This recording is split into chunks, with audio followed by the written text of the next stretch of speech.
Habis semua. Admin ya. Baru Dina oke. Baru di Bos.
nanti apa gimana? Ini udah bisa recording kok. Udah jadi kompas pokoknya.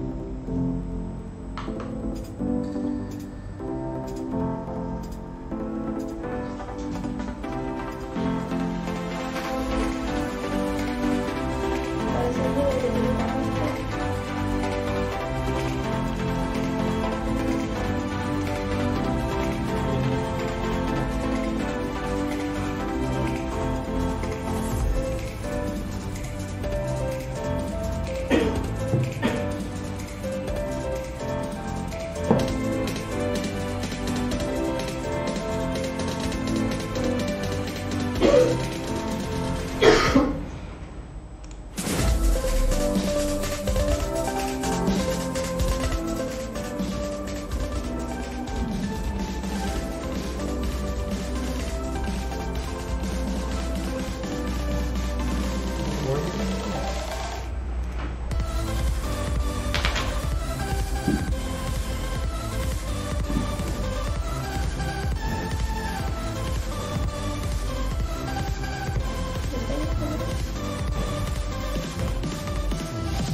Close ini nanti.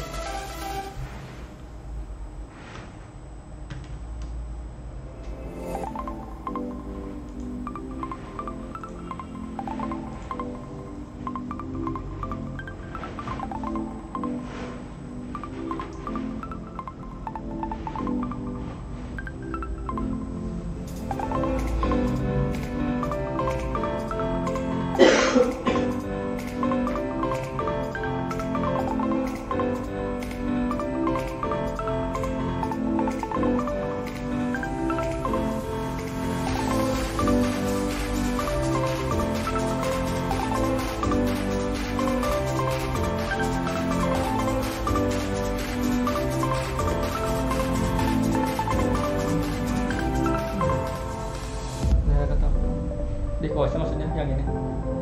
Gimana? Coba cek.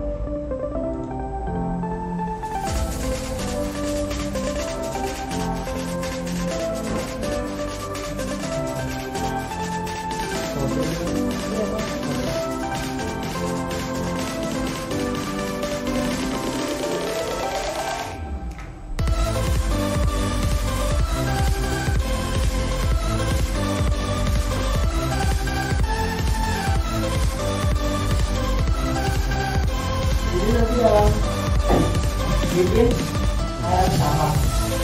Ini dalam Sama. akses.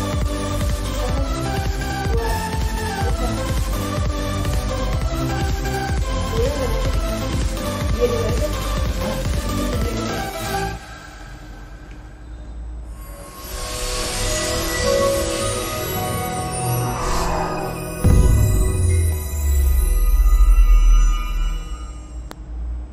Indonesia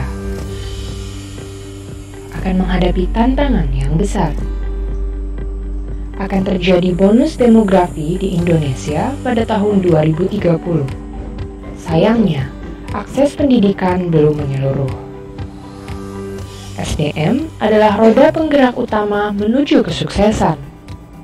Performa maksimal dari para profesional akan timbul bila ditunjang dengan kompetensi SDM. Pengembangan SDM harus menjadi fokus utama dalam proses transformasi. Maka dari itu, HR Academy berinisiatif membuka kesempatan sebesar-besarnya bagi para SDM yang memiliki motivasi tinggi untuk terus berkembang.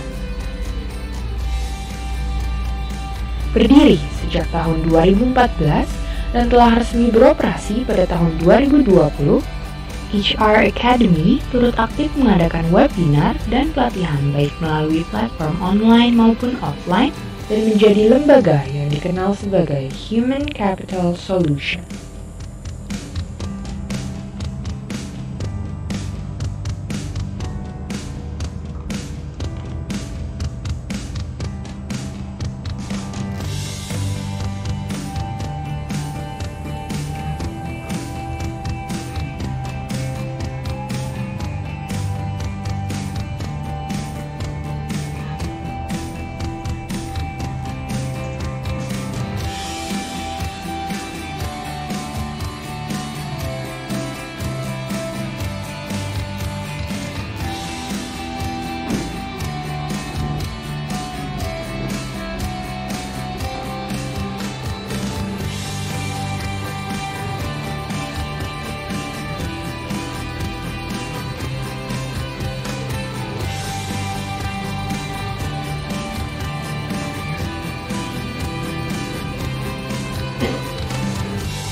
HR Academy adalah lembaga konsultan SDM dan juga merupakan konsultan pariwisata dan kewirausahaan.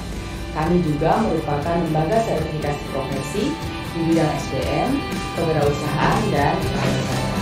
Tujuan kami adalah mencetak para talent yang handal agar bisa nantinya mencetak SDM Indonesia yang berkualitas.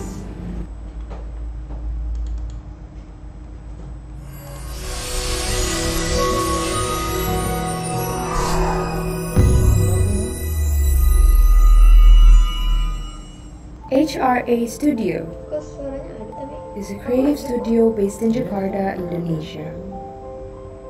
layar dah. We are here to advance creative industries in Indonesia. It's a part of dedication to our nation. Dia pun We are a group of talented youth Ini mah macam di HP. who have their respective areas of expertise. Beda-beda kayak. In this digital era, we help businesses empower forward thinking. By utilizing the utmost use of digital media, in designing products, Kelasnya kan. producing videos, Tadi hostnya udah pindah. social media management, Masih nambah. Iya, hostnya pindah tadi. providing podcasts, and conducting online and offline events. The client's need is what matters the most for us. Then, we improve the idea in order to level up the quality itself so that satisfaction is gained on both sides. We have also collaborated with both private and public institutions. Yang akunnya. Dan itu yang buat saya sampai sekarang akan berjuang demi COVID sampai kapanpun. Udah banyak tadi Bang Andi. Saya melihat bahwa kolaborasi ini di teman-teman Yaspreneur ini merupakan satu potensi yang luar biasa ya, dan harus menjadi prioritas.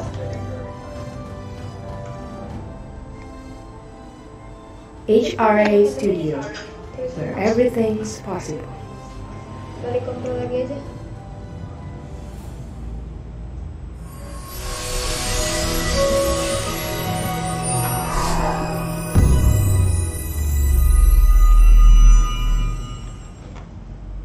Indonesia akan menghadapi tantangan yang besar.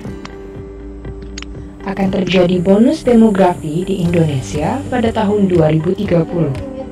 Sayangnya, akses pendidikan belum menyeluruh. SDM adalah roda penggerak utama menuju kesuksesan. Performa maksimal dari para profesional akan timbul bila ditunjang dengan kompetensi SDM. Pengembangan SDM harus menjadi fokus utama dalam proses transformasi. Maka dari itu, HR Academy berinisiatif membuka kesempatan sebesar-besarnya bagi para SDM yang memiliki motivasi tinggi untuk terus berkembang. Berdiri sejak tahun 2014 dan telah resmi beroperasi pada tahun 2020, HR Academy turut aktif mengadakan webinar dan pelatihan baik melalui platform online maupun offline dan menjadi lembaga yang dikenal sebagai Human Capital Solution.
HR Academy adalah lembaga konsultan SDM dan juga merupakan konsultan pariwisata dan kewirausahaan. Kami juga merupakan lembaga sertifikasi profesi di bidang SDM, kewirausahaan, dan pariwisata. Tujuan kami adalah mencetak para talent yang handal agar bisa nantinya mencetak SDM Indonesia yang berkualitas.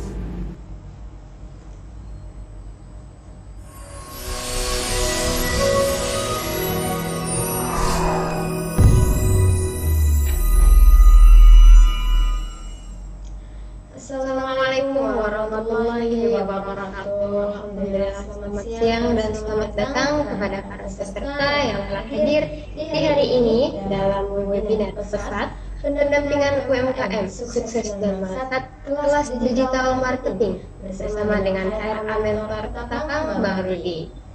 Di hari ini kita telah mengadakan seri kedua ya teman-teman semuanya. Hari ini akan membahas tentang makna konten promosi dalam branding usaha. Keren banget dan juga jangan sampai ketinggalan karena materi ini sangat bermanfaat untuk branding usaha dari Bapak Ibu sekalian, untuk usaha teman-teman sekalian. Kita dengarkan langsung dari Bang Rudi yang akhirnya pastinya sangat tahu nih gimana caranya untuk membrandingkan menggunakan konten promosi nanti. Di hari ini juga kita kedatangan motivational speaker Recording Ibu stop. Anneke Lesar yang merupakan seorang CEO dari Roda Indonesia. Beliau juga Recording in merupakan progress. dan founder dari PT Ngasantias Niatin. Nah, di hari ini pula kita akan Recording mendengarkan stopped. insight dan juga pandangan dari beliau Recording in bagaimana progress. konten promosi ini karena beliau juga merupakan seorang artis selain dari entrepreneurship. Nah, kita langsung saja dengarkan sambutannya terlebih dahulu karena kebetulan kecuan selaku coach dan juga CEO dari HR Academy belum hadir bersama kita di sini. Recording Jadi stopped. kita dengarkan langsung sambutan terlebih dahulu oleh Ibu Anneke Recording in Lesar progress. yang merupakan CEO Roda Indonesia, owner dan founder dari PT Ngasantias Niatin, chairman dari Kumari Nusantara, lembaga keperempuanan dan anak, dan juga owner dari C13 Art Studio. Kepada Ibu Ana, kami persilakan. Selamat siang semuanya. Assalamualaikum warahmatullahi wabarakatuh dan salam sejahtera buat kita semua. Suara saya kedengeran ya? Terdengar Halo? jelas, Bu, silakan. Oke. Mantap. Oke. Ya. Terima kasih saya sampaikan kepada Coach Wulan selaku CEO HR Academy, Bang Rudi R3 selaku mentor nasional yang berada di Kalimantan Barat, dan juga mitra Roda Indonesia, dan rekan-rekan pelaku UMKM nasional, serta penggiat Dihilangin aja. usaha UMKM yang sudah hadir siang hari, termasuk kegiatan digital teknologi yang sudah dikembangkan dan dijalankan oleh di saat ini. Awal ini saya sangat berterima kasih, saya sudah diajak istilahnya ikut untuk membawakan motivasi ya, memotivasi rekan-rekan semuanya. Sebenarnya saya ini bukan motivator handal ya, tapi mungkin cerita atau sharing saya nanti bisa istilahnya memotivasi teman-teman semua yang ada di sini. Ini saya langsung aja ya Bu Wulan ya. Silakan Bu Ana, boleh. Ya. Jadi teman-teman UMKM di sini saya hanya sharing. Saya tidak bermaksud untuk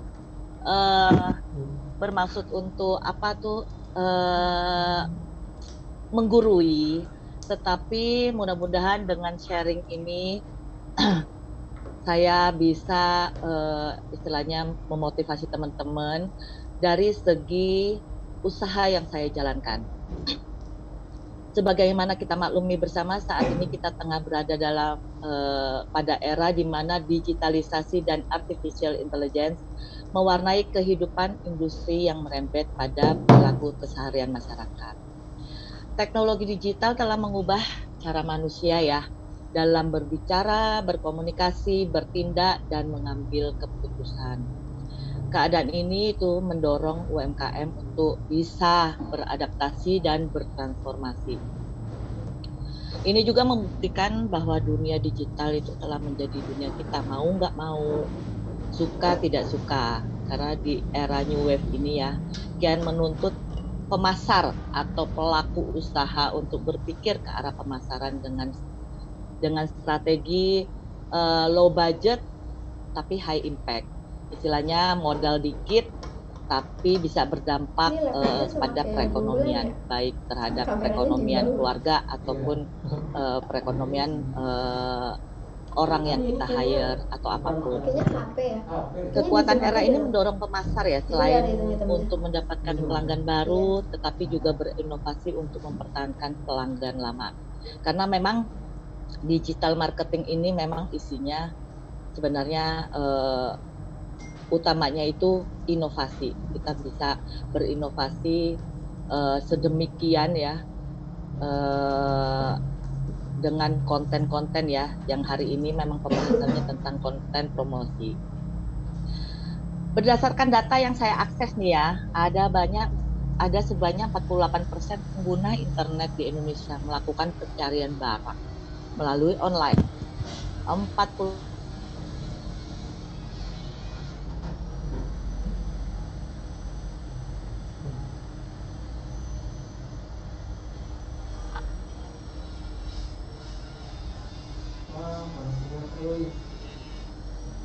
Hal ini memperlihatkan bahwa potensi belanja online dan pengguna internet sebagai media untuk mempromosikan usaha cukup berkembang di Indonesia ya. Ini seksi banget.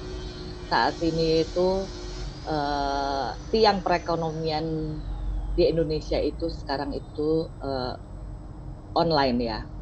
Karena apalagi di masa pandemi seperti ini. Nah, media sosial atau jejaring sosial menjadi platform yang paling sering digunakan oleh masyarakat. Dan sekarang itu sudah merambah ke e-commerce, marketplace, dan aplikasi-aplikasi lainnya ya. Kalau dibilang digital marketing bermanfaat, sangat bermanfaat. Keunggulannya apa? Target bisa diatur sesuai demografi, domisili, gaya hidup, bahkan kebiasaan. Hasilnya cepat terlihat, sehingga pemasar dapat melakukan tindakan koreksi atau perubahan apabila dirasa ada yang tidak sesuai. Jadi kita bisa utak-utik secara langsung gitu ya, melalui perangkat yang kita gunakan. Biaya jauh lebih murah daripada pemasar konvensional. Artinya apa? Daripada kita buka toko dengan nilai yang fantastis, juga kadang-kadang sekarang nyewa ruko, nyewa lapak atau apapun itu ya cukup memakan isi kantong kita ya. Keempat, jangkauan lebih luas karena tidak terbatas geografis. Artinya kita bisa menjangkau seluruh Indonesia, bahkan mungkin kalau kita sudah naik kelas, UMKM kita sudah itu bisa menjangkau pasar global. Dan itu sebenarnya harapan dari pemerintah ya, dan harapan pelaku-pelaku UMKM. Kelima, hasil dapat diukur. Misalnya jumlah pengunjung situs, jumlah konsumen yang melakukan pembelian online, kita bisa akses semua ya data. Memang konvensional juga kita bisa akses melalui data-data yang konvensional juga dia datang, tapi kadang-kadang di toko-toko konvensional itu kadang-kadang kita keluar masuk itu kita jarang ya ada yang istilahnya memberikan buku tamu gitu ya, asal dia sudah beli mungkin terkadang hanya dicatat di buku biasa siapa yang datang. Bisa kadang-kadang kan kita datang ke toko dimintain ya, Kak boleh minta nomor teleponnya atau apapun, tapi kesananya seringkali kita tidak, misalnya ada sesuatu yang baru kita tidak akan jarang ya ada yang diberitahu, kecuali sistem mereka sudah pakai sistem itu akan memberitahukan jika ada yang baru, itu kayak SMS blast atau di WA di blast ke semua pelanggan-pelanggannya, ini ada barang-barang baru gitu ya. Keenam itu kampanye bisa dipersonalisasi, artinya kita bisa langsung direct ke masing-masing pelanggan kita istilahnya. Ketujuh, bisa melakukan engagement atau meraih konsumen karena komunikasi terjadi secara langsung dan dua arah. Tapi kita di sini di sisi lain digital marketing itu juga punya kelemahan, bukannya tidak. Mungkin saya berbicara di sini soal digital marketing atau digital teknologi, mungkin ada pakarnya sendiri ya, tapi mau tidak mau kita juga harus mempelajari ini untuk pengembangan diri kita sendiri. Apa sih kelemahan dari digital marketing itu? Satu, mudah ditiru oleh pesaing. Iya, karena terlihat ya langsung ya. Kalau ke toko kan dia tidak banyak orang yang datang ke toko untuk melihat, oh ya pesaing kita itu seperti ini nih, pesaing kita, ayo kita tiru. Nah, tapi kalau digital, istilahnya sudah digital teknologi, semua orang bisa mengakses, gitu ya. Kedua, dapat disalahgunakan oleh pihak-pihak tidak bertanggung jawab. Contohnya seperti pinjol atau apapun, itu banyak sekali, bahkan sekarang sudah merambah ke grup-grup WA ya, untuk online shop kayak gitu-gitu. Banyak terjadi penipuan. Ketiga, reputasi menjadi tidak baik karena respon yang negatif. Artinya ketika kita mengakses sesuatu, kita tidak mungkin langsung merespon satu-satu, istilahnya pertanyaan-pertanyaan, banyak pertanyaan dari pelanggan. Akhirnya itu menjadi bumerang bagi kita sendiri. Ketika kita tidak respon atau tidak menjawab, itu ada testimoni-testimoni yang akan menjatuhkan kita ketika tidak respon. Ini juga berkaitan dengan SDM yang kita hire untuk melakukan istilahnya kayak customer care ya. Itu. Keempat, belum semua orang menggunakan teknologi internet. Nah, ini dia. Apalagi kita tahu misalnya kayak di kabupaten atau bahkan di pedesaan, tidak semua bisa mengakses itu dengan baik. Mungkin kedepannya oleh Pak Jokowi sekarang kan sudah dibangun internet masuk desa atau desa digital seperti itu. Semoga dengan adanya itu lebih banyak kita bisa menggrab para pelanggan-pelanggan kita. Jangan salah, kalau di desa juga, kalau dia di desa terus dia juga punya usaha atau dia petani, kayak seperti di sini saya kebetulan di Manado ya, itu petani cengkeh, kaya itu petani cengkeh itu istilahnya bisa membeli apa saja, tapi kalau tidak ada internet atau tidak dapat diakses oleh kita ya sangat disayangkan ya. Nah, berbicara soal kelemahan digital, ini juga ada kelemahan yang justru perlu perhatian khusus, yaitu permasalahan klasik sih bagi pelaku UMKM ya, seperti sumber daya manusia. Ketika kita pelaku usaha atau kita pengusaha lah, meng-hire orang yang tidak kompeten, itu bermasalah. Tapi saya sih berbicara di sini ya, semua lini, baik itu usaha besar, usaha kecil, apapun gitu. Pasti sumber daya manusia ini dari zaman dulu sekarang itu menjadi masalah ya, masalah penting di dalam suatu usaha atau di dalam perusahaan. Kedua, akses teknologi. Nah, permasalahan yang sering dijumpai dalam pelaku UMKM adalah terbatasnya kemampuan dan pengetahuan mereka dalam memanfaatkan teknologi serta platform digital. UMKM itu umumnya belum tahu cara-cara memaksimalkan berbagai macam fitur pada platform digital yang dapat menjangkau skala pertumbuhan ya yang lebih besar. Nah, ketiga ini strategi bisnis. Nah, kenapa strategi bisnis di sini dimunculkan? Karena kita dari toko atau usaha yang konvensional beralih ke online, itu tuh strateginya lain. Jadi ketika kita hanya ketemu sama orang langsung ya, dengan berbicara secara online, secara virtual itu artinya yang nampak ya, teknologi ya yang berbicara ya, seakan-akan kita itu berbicara sama HP kita sendiri atau sama laptop kita sendiri. Nah, itu lain strategi bisnisnya yang saya rasakan juga. Nah, bisnis UMKM pun harus fokus pada strategi. Anda mohon maaf, 3 menit lagi ya. Oke, apa ya maksudnya? Gimana Ibu?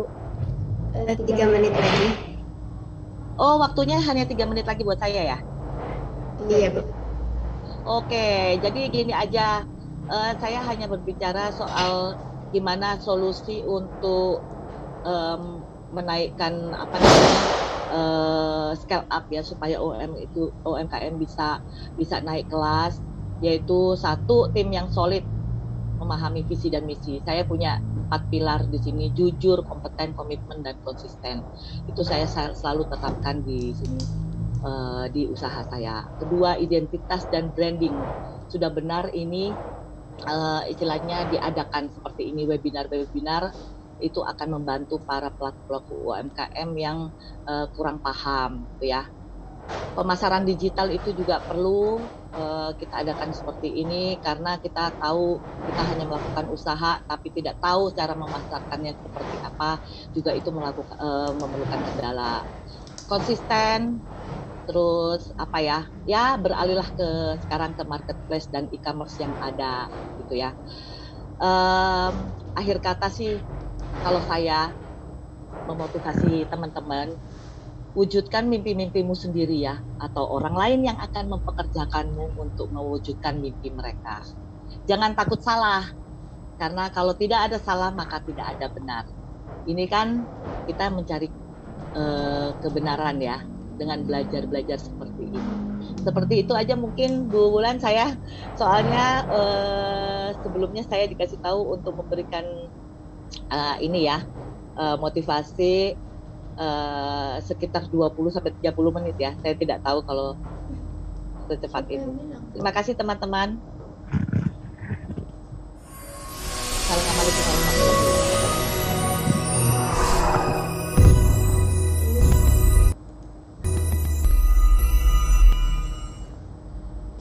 Terima kasih banyak Bu Ana atas motivasinya, poin-poin juga yang diberikan untuk bagaimana pentingnya pemasaran digital, lalu juga apa yang harus diperhatikan, dan juga kepada para teman-teman di sini ya. Semoga tadi yang disampaikan oleh Bu Ana bisa membantu dan menjadi kobaran api semangat untuk memotivasi mereka bisa lebih naik kelas lagi untuk para pelaku UMKM.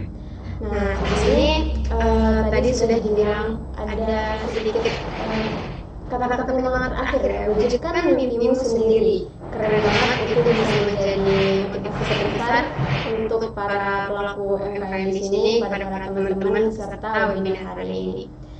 Selanjutnya, karena Coach Wulan sudah hadir di antara kita, beliau seorang coach dan juga CEO HR Academy, beliau akan memberikan sambutan pembuka dari beliau sebelum kita masuk ke materi dari yang tadi. Kepada Coach Wulan, waktu berlayar, kami silakan.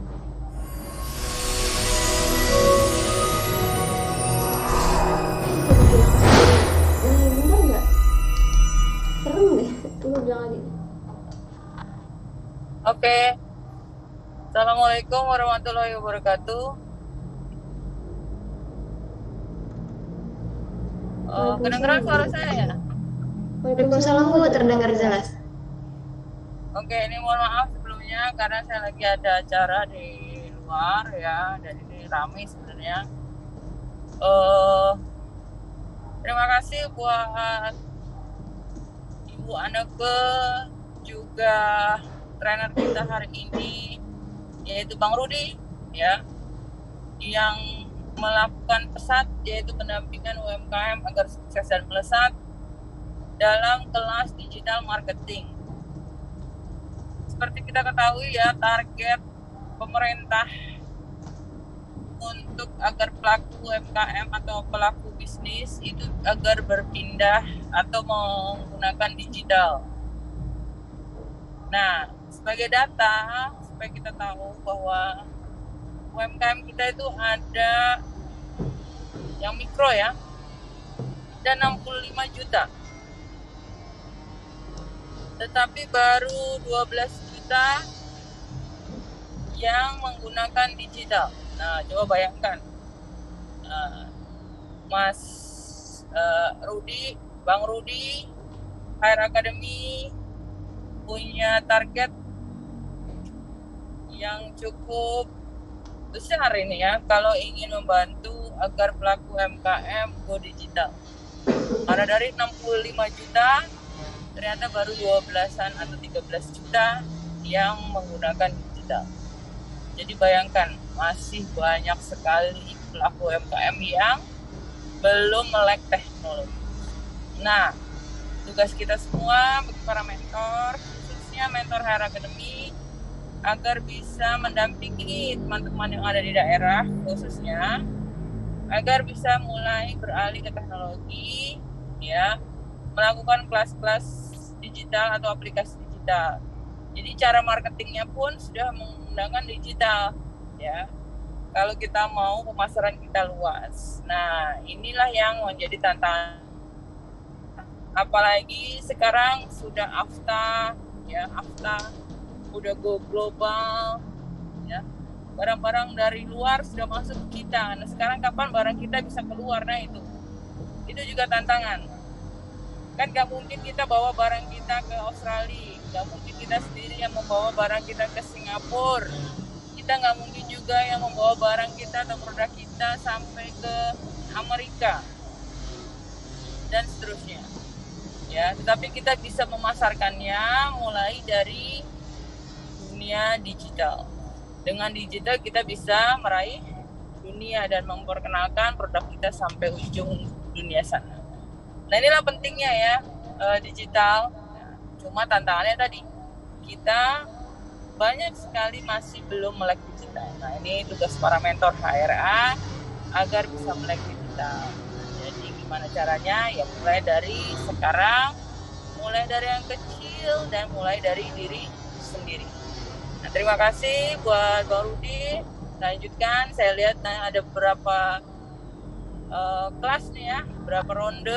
Alhamdulillah ya, semoga menjadi amal jariah bagi Bang Rudi dan juga bagi semua pihak yang mensupport, termasuk dari Bu Ana tadi. Terima kasih banyak Bu Ana, mudah-mudahan jangan bosan apabila dimintain support oleh HR Academy. Oke, sama-sama. Dari saya mungkin sekian. Terima kasih, silakan Mbak Hona dilanjutkan.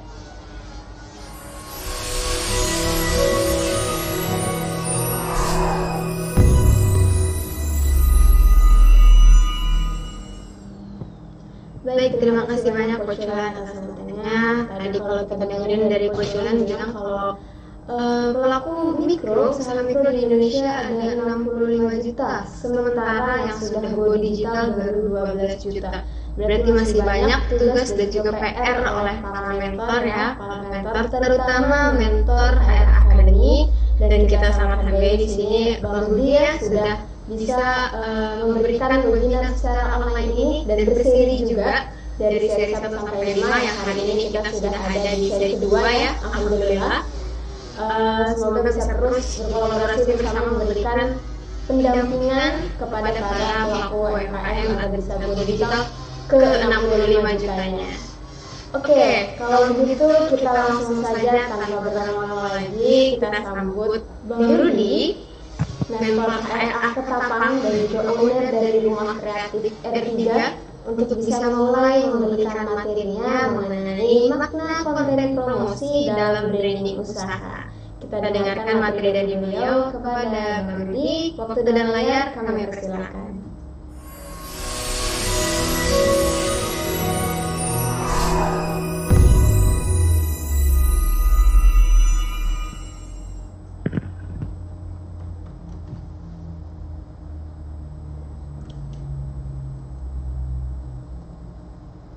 Baik, terima kasih Mbak Hauna.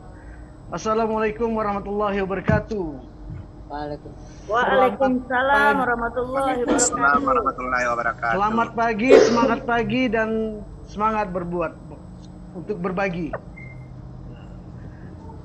Terima kasih juga, saya luar biasa kedatangan sahabat saya dari Manado dan beliau juga adalah CEO dari Roda Indonesia yang merupakan aplikasi online yang juga bukan cuma hanya bergerak di jasa ojek transportasi online, juga ada sebuah fitur-fitur yang mungkin akan nanti bermanfaat. Kalau nanti kita ada tanya jawab sama beliau nanti di sesi terakhir nanti, karena beliau ada di Manado dan juga timnya juga ada di Bandung dengan bergerak di bidang digital. Dan terima kasih juga buat kepala sekolah saya, Coach Sulan. Saya juga mengucapkan buat semua ibu-ibu selamat Hari Ibu buat semuanya. Terima Ibu. kasih, Bang. Ya, jadi mohon maaf tadi juga di pagi-pagi udah ada yang mencolek saya. Kenapa baru tidak ada buat desain ucapan? Biasanya buat kebetulan memang saya sesuai amanah dari konsulan, saya mencari beberapa referensi yang mudah-mudahan hari ini bermanfaat buat teman-teman. Jadi saya agak mengabaikan sebuah kerjaan, jadi saya lebih mencarikan data-data yang semoga sangat berguna, itu copywriting. Itu janji saya ke konsulan. Oke, saya izin share screen ya. Bang. Ini belum share screen nih, share screen nih. Masih disable. Share screen masih disable. Admin. Dah, sip.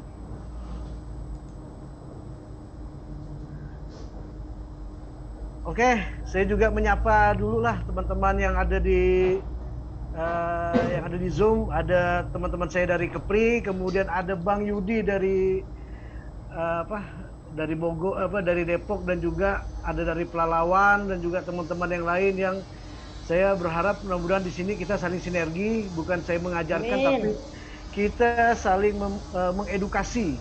Kebetulan saya juga banyak berkecimpung di beberapa pembuatan desain-desain kreatif, dan mungkin ini juga menjadi referensi saya selama ini agar teman-teman nanti seandainya membuat konten promosi mengetahui dulu sesuatu yang seharusnya menjadi keharusan. Jadi bukan buatkan bagus tapi terserah tapi bagus. Jadi tidak ada lagi ya buat mentor dan juga mungkin teman-teman pendampingan UMKM. Karena kenapa? Kasihan bagian desain nanti kalau seandainya terserah tapi bagus itu bingung. Gitu. Karena itu kalimat yang sangat tidak dienakkan oleh orang-orang kreatif. Makanya jangan heran kalau misalnya orang-orang kreatif itu kalau membuat desain itu dia buat asal aja dulu. Karena nanti setelah dibuat itu nanti baru akan protes. Loh kok warnanya merah? Loh kok banyak gambarnya? Nah karena waktu awal tidak ada disebutkan. Nah jadi materi yang paling yang saya cari ini dari tadi malam dan juga dari kemarin itu khusus buat Hari Ibu. Buat konsulan, kepala sekolah saya. Semoga terus selalu semangat menginspirasi. Yaitu copywriting. Jadi copywriting ini nanti akan saya bedah beberapa, mudah-mudahan kalau saya sempat membuat kontennya, saya akan coba buat kontennya. Nah ini saya agak mengambil gambar konsulan, izin konsulan ya. Nah jadi sebuah target marketing itu adalah bagaimana kita bisa mengejar sebuah target. Target marketing itu apa?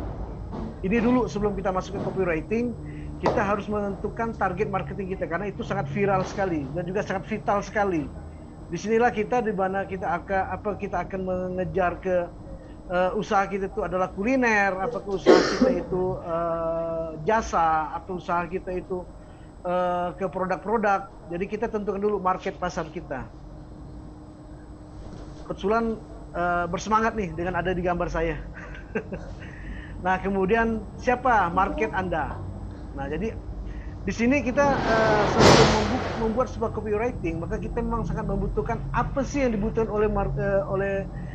oleh konsumen kita, apa yang diinginkan, dan problem-problem yang mereka hadapi, dan juga solusi apa sih yang bisa kita berikan. Jadi kita kesampingkan dulu produk kita, tapi kita menelaah dulu. Misalnya kayak Pelalawan, Mbak Ratna, usahanya itu keripik. Nah, apa sih yang dibutuhkan oleh orang yang akan membeli produk kita? Ya mungkin kita bisa mengejar targetnya adalah mungkin untuk acara-acara. Kemudian kemudian target kita mungkin apakah itu anak remaja, apakah itu acara-acara di kampus, apakah acara di kantor, atau acara-acara di pertemanan. Ini yang harus kita bidik dulu sebelum kita membuat copywriting. Lalu kendala mereka apa?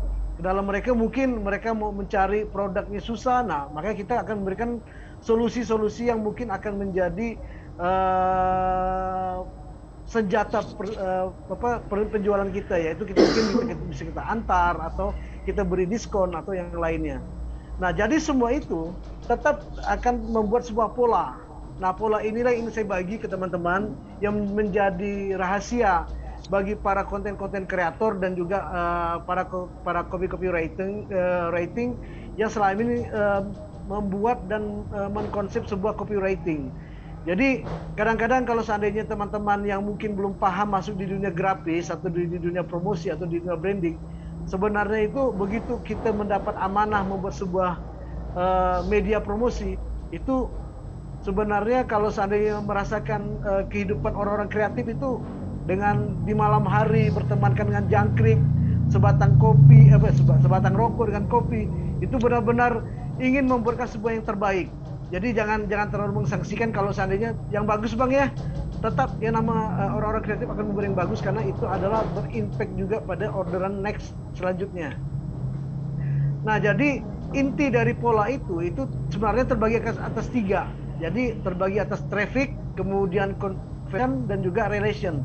Nah mungkin nanti kalau copywriting ini masuk kemana? Copywriting itu masuknya di conversion, yaitu di mana kita akan bertemu dengan media-media promosi, kita akan bertemu dengan kata-kata yang kira-kira akan menjadi pamungkas kita. Nah, tapi sebelum kita membuat copywriting, kita juga harus mengaktifkan dan juga mengajak dan juga memperbesar adanya traffic. Traffic ini datangnya dari mana? Traffic ini datangnya dari media sosial, kemudian Facebook, WA, IG, dan juga media-media yang memang ada di publik. Jadi percuma kalau kita membuat copywriting yang bagus, kita membuat sebuah konten yang menarik, tapi traffic kita itu sedikit. Nah, salah satunya saya pernah bahas traffic itu adalah adanya saling sharing. Kita sharing ke teman, akhirnya teman juga membalas kita, nanti teman juga meng-add. Makanya tips dari saya traffic ini adalah bagaimana usahakan teman-teman juga meminta mereka itu meng-add pertemanan.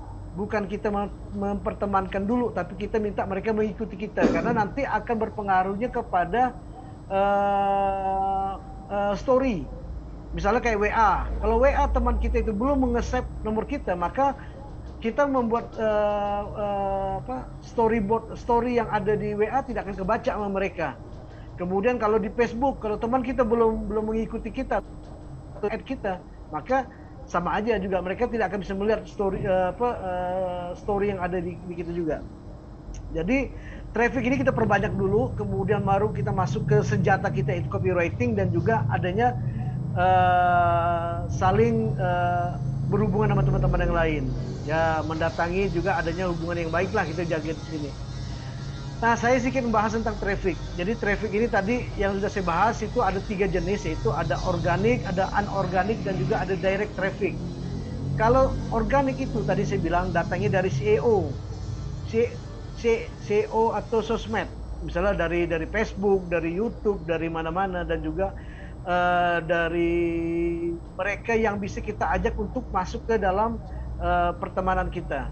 Nah, kalau unorganic atau paid traffic itu adalah dari yang berbayar atau dari FB, AdSense, kemudian yang lain. Nah, sedangkan direct itu kita mengajak mereka langsung atau kita mengajak mereka untuk bergabung dengan kita. Maka akhirnya traffic kita akan menjadi banyak di situ. Nah, di sini masuk kita sebelum kita masuk copywriting yang perlu kita pahami adalah saya membuat istilah adanya trap atau jebakan di dalam kolam. Ini mungkin asik nih ya Bang Yudi, mungkin bisa sama-sama. Saya juga mengambil dari sadur dari teman-teman saya yang dari para motivator dan juga para content creator, itu salah satunya Bang Dewa, yaitu adanya trap. Jadi ini adalah jebakan. Kita membuat sebuah, kalau kita pengen penjualan kita besar, pengen penjualan kita itu maksimal dan juga mendatangkan, janganlah kita memancing di yang tidak banyak pengunjungnya. Jadi ibaratnya kita membuat kolam sendiri. Nah, ini diistilahkan kolam itu adalah tempat kita untuk di mana para konsumen itu masuk. Nah, jadi pertama kita menyediakan dulu sebuah kolam yang mana nanti akan diisi oleh para konsumen. Misalnya entah kita membuat grup, entah kita membuat pertemanan, kita masuk ke dalam sistem misalnya dalam Facebook page. Akhirnya di situ bertemulah teman-teman yang bisa kita akan kita jual. Nah, kemudian setelah kita membuat kolam, maka kita isilah teman-teman, kita ajak mereka untuk gabung di dalam grup kita ajak ada di dalam pertemanan kita di WA, ada dalam save di HP kita, kemudian ada juga di dalam daftar list pertemanan kita. Nah, setelah ikan-ikan itu udah masuk ke dalam kolam kita beri makan. Nah, makan ini istilahnya kita memberi sharing. Kalau istilahnya Bang Yudi itu kita saling sedekah cerita ya Bang Yudi. Kita sedekah bercerita, kita juga saling mengerti tentang kondisi mereka. Kita juga masuk sebagai mungkin penyeimbang, mungkin mereka ada keresahan tentang bagaimana produk saya ini, bagaimana untuk menjual. Jadi kita ada sifatnya sedekah berbicara juga sama teman-teman. Kita sharing sama teman-teman. Itulah yang namanya makanan di dalam kolam kita.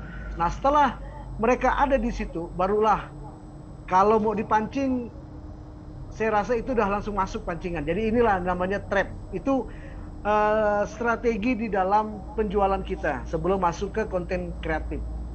Nah, copywriting. Sekarang kita masuk ke dalam copywriting. Mungkin mudah-mudahan teman-teman ini bisa di-sharing juga ke teman-teman yang lain. Karena saya rasa ini mudah-mudahan bermanfaat bagi kita semua. Nah, jadi copywriting itu adalah bagaimana copywriting dan juga apa sih copywriting itu berguna buat media promosi kita di online. Nah, jadi pertama-tama sebelum kita masuk ke dalam copywriting yang harus kita perhatikan dulu itu adalah namanya anatomi dari copywriting. Jadi copywriting itu bukan sekedar kita mengetik sebuah ketikan yang ada baik di Canva, misalnya teman-teman pakai HP, kemudian baik pakai Corel atau pakai yang lain. Tapi kita pelajari dulu dan kita punya strategi dulu. Jadi bukan cuma hanya membuat postingan, foto, kita masukin tulisan. Jadi kita harus punya ada head end.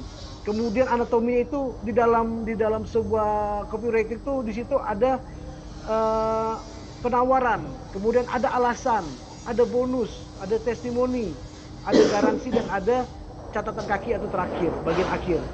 Nah, cuman ini akan disesuaikan juga dengan media apa sih yang kita gunakan. Salah satunya misalnya kita menggunakan Facebook atau kita menggunakan IG. Tidak semuanya anatomi ini harus kita gunakan. Mungkin di situ kita tidak bisa masukkan tentang garansi atau tentang catatan kaki atau alasan. Yang penting kita udah mengetahui bahwa membuat sebuah copywriting ini ada sebuah anatomi. Kayak kita mempelajari sebuah anatomi tubuh. Jadi bagi saya headline itu adalah iklannya kita. Headline itu adalah iklannya Anda. Jadi saat kita membuat headline itu adalah iklannya kita. Dimana salah satu tadi Mbak Ana dari Roda Indonesia mengatakan memanusiakan manusia. Nah, itu headline-nya juga salah satu headline. Atau dengan satu sentuhan maka semua aplikasi, semua kebutuhan Anda akan bisa tercukupi.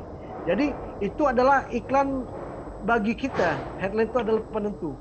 Nah, kalau seandainya kita tidak bisa menentukan sebuah headline yang pas dan kuat, maka hati-hati.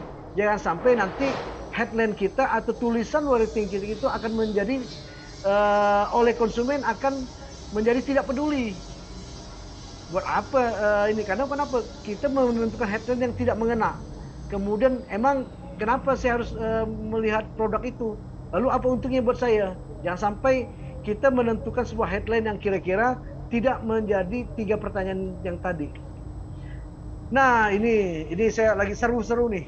Copywriting itu adalah bagaimana kita menyerang atau membuat sebuah berita yang benar. Saya cuma fokusnya ke headline ya. Bagaimana kita membuat sebuah berita yang kira-kira menjadi serangan yang bisa membuat orang itu selanjutnya dia mau lagi. Begitu kita memberikan sebuah headline yang mutakhir, kita bisa membuat orang itu langsung mau beli. Dan selanjutnya orang akan antri untuk membuat giliran. Giliran saya kapan? Tapi kalau kita tidak bisa menentukan headline untuk copywriting yang bagus, maka tidak akan ada sasaran seperti Pak Joro yang tadi ini menembak ke anggotanya. Nah, jadi mungkin di sini saya akan sedikit memberikan sebuah jenis-jenis headline. Jadi headline itu juga teman-teman para mentor dan juga para pelaku UMKM juga harus mengetahui bahwa headline itu bukan cuma tulisan yang di atas besar itu, tapi kita harus menentukan ada di sini saya melihat tuh ada 12 kategori dari headline. Nah, apakah kita harus memilih salah satunya? Enggak juga. Tapi kita bisa menentukan misalnya kayak pelalawan lagi mempromosikan banana chick. Kayaknya saya kepengen hari ini saya buat headline tentang teaser atau menantangi orang. Atau misalnya besok saya pengen membuat headline ini, makanya saya buat guide ini agar teman-teman juga bisa menentukan headline apa yang mau kita tentukan hari ini. Headline apa yang mau kita tentukan besok. Headline apa yang mau kita tentukan kira-kira kita ada kompetitor. Nah, di saat misalnya kita membuat benefit, ini nanti contohnya saya ada memberikan contoh ya, contohnya ya.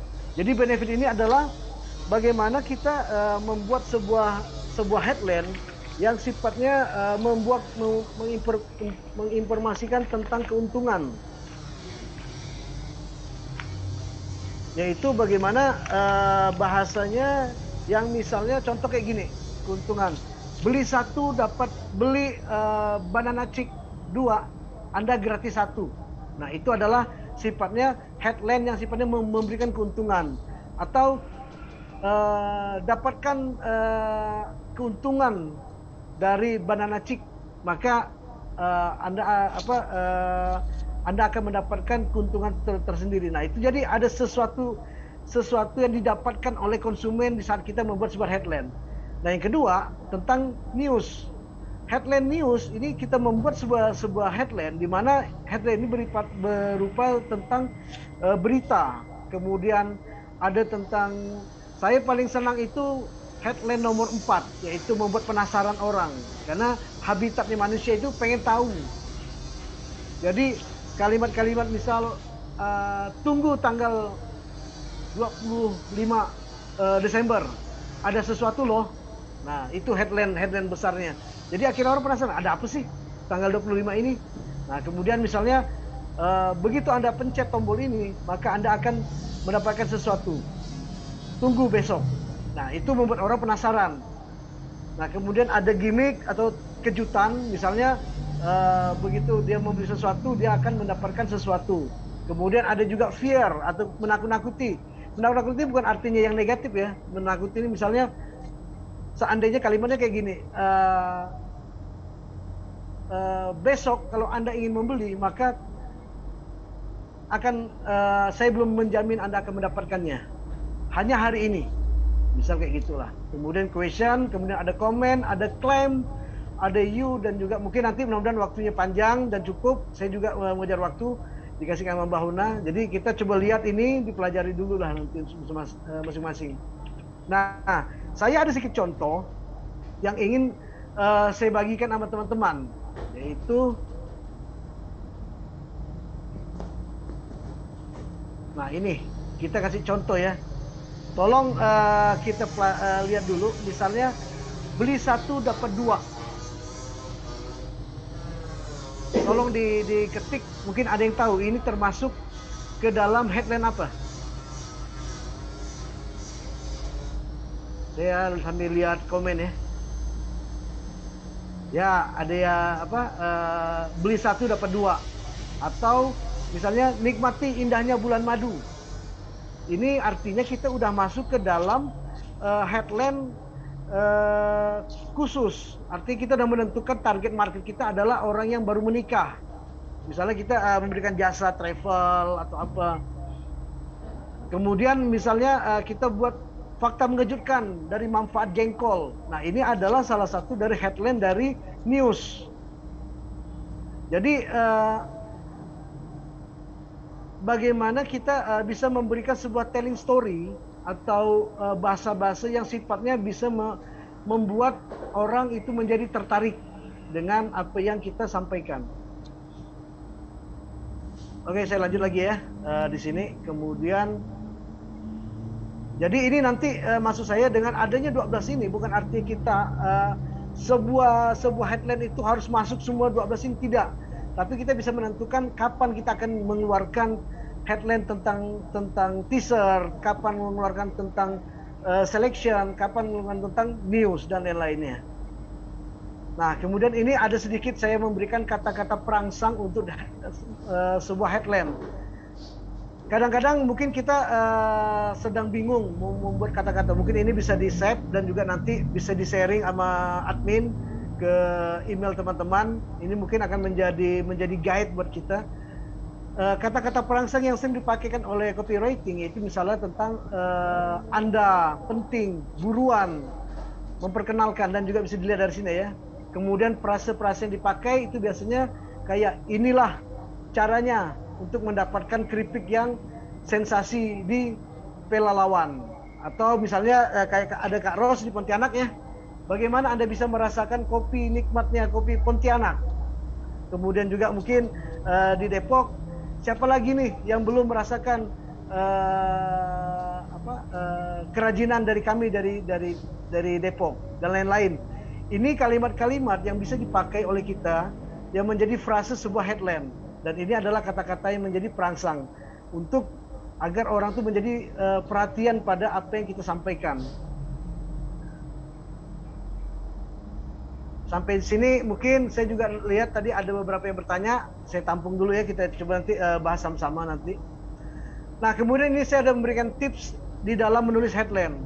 Kita menggunakan sebuah kata, menggunakan angka. Misalnya tadi seperti Coach Sulan tadi ada bilang bahwa 60 juta orang pelaku UMKM, hanya 12 juta yang menggunakan media sosial. Nah, ini adalah sebuah angka yang bisa kita pakai untuk menyebutkan menyebutkan ke dalam headline kita. Jadi kata-kata angka, kemudian pemberitahuan, menghilangkan hambatan. Hambatan ini artinya seandainya kita melihat bahwa produk kita bisa memberikan sebuah kebaikan. Misalnya contoh kayak Roda Indonesia. Saya ambil contoh Roda Indonesia, bahwa selama ini kebanyakan para pelaku UMKM itu menjual produknya, dia harus mengantarkan barangnya ke konsumen. Dia harus membereskan orderannya dulu, baru dia bisa melayani pengiriman barang ke temannya. Maka itu adalah menjadikan sebuah hambatan bagi dia. Maka muncullah sebuah headline yang dipakai oleh Roda Indonesia, yaitu bisa mengantarkan sampai ke tempat tujuan dengan menggunakan aplikasi yang disediakan. Jadi ini karena melihat adanya sebuah kendala dari pelaku UMKM tidak bisa mengantarkan produknya, maka muncullah sebuah headline atau saja promo yang bisa memberikan solusi bagi konsumen tersebut untuk ke konsumennya. Kemudian kita juga bisa kadang-kadang, misalnya tadi saya pakai foto kesulan, itu menjadi sebuah garansi bagi kita. Tapi ya kita berizin dulu. Saya juga ada izin sama kesulan ya. Jadi menggunakan foto. Kadang-kadang mungkin pernah saya juga membuat produk.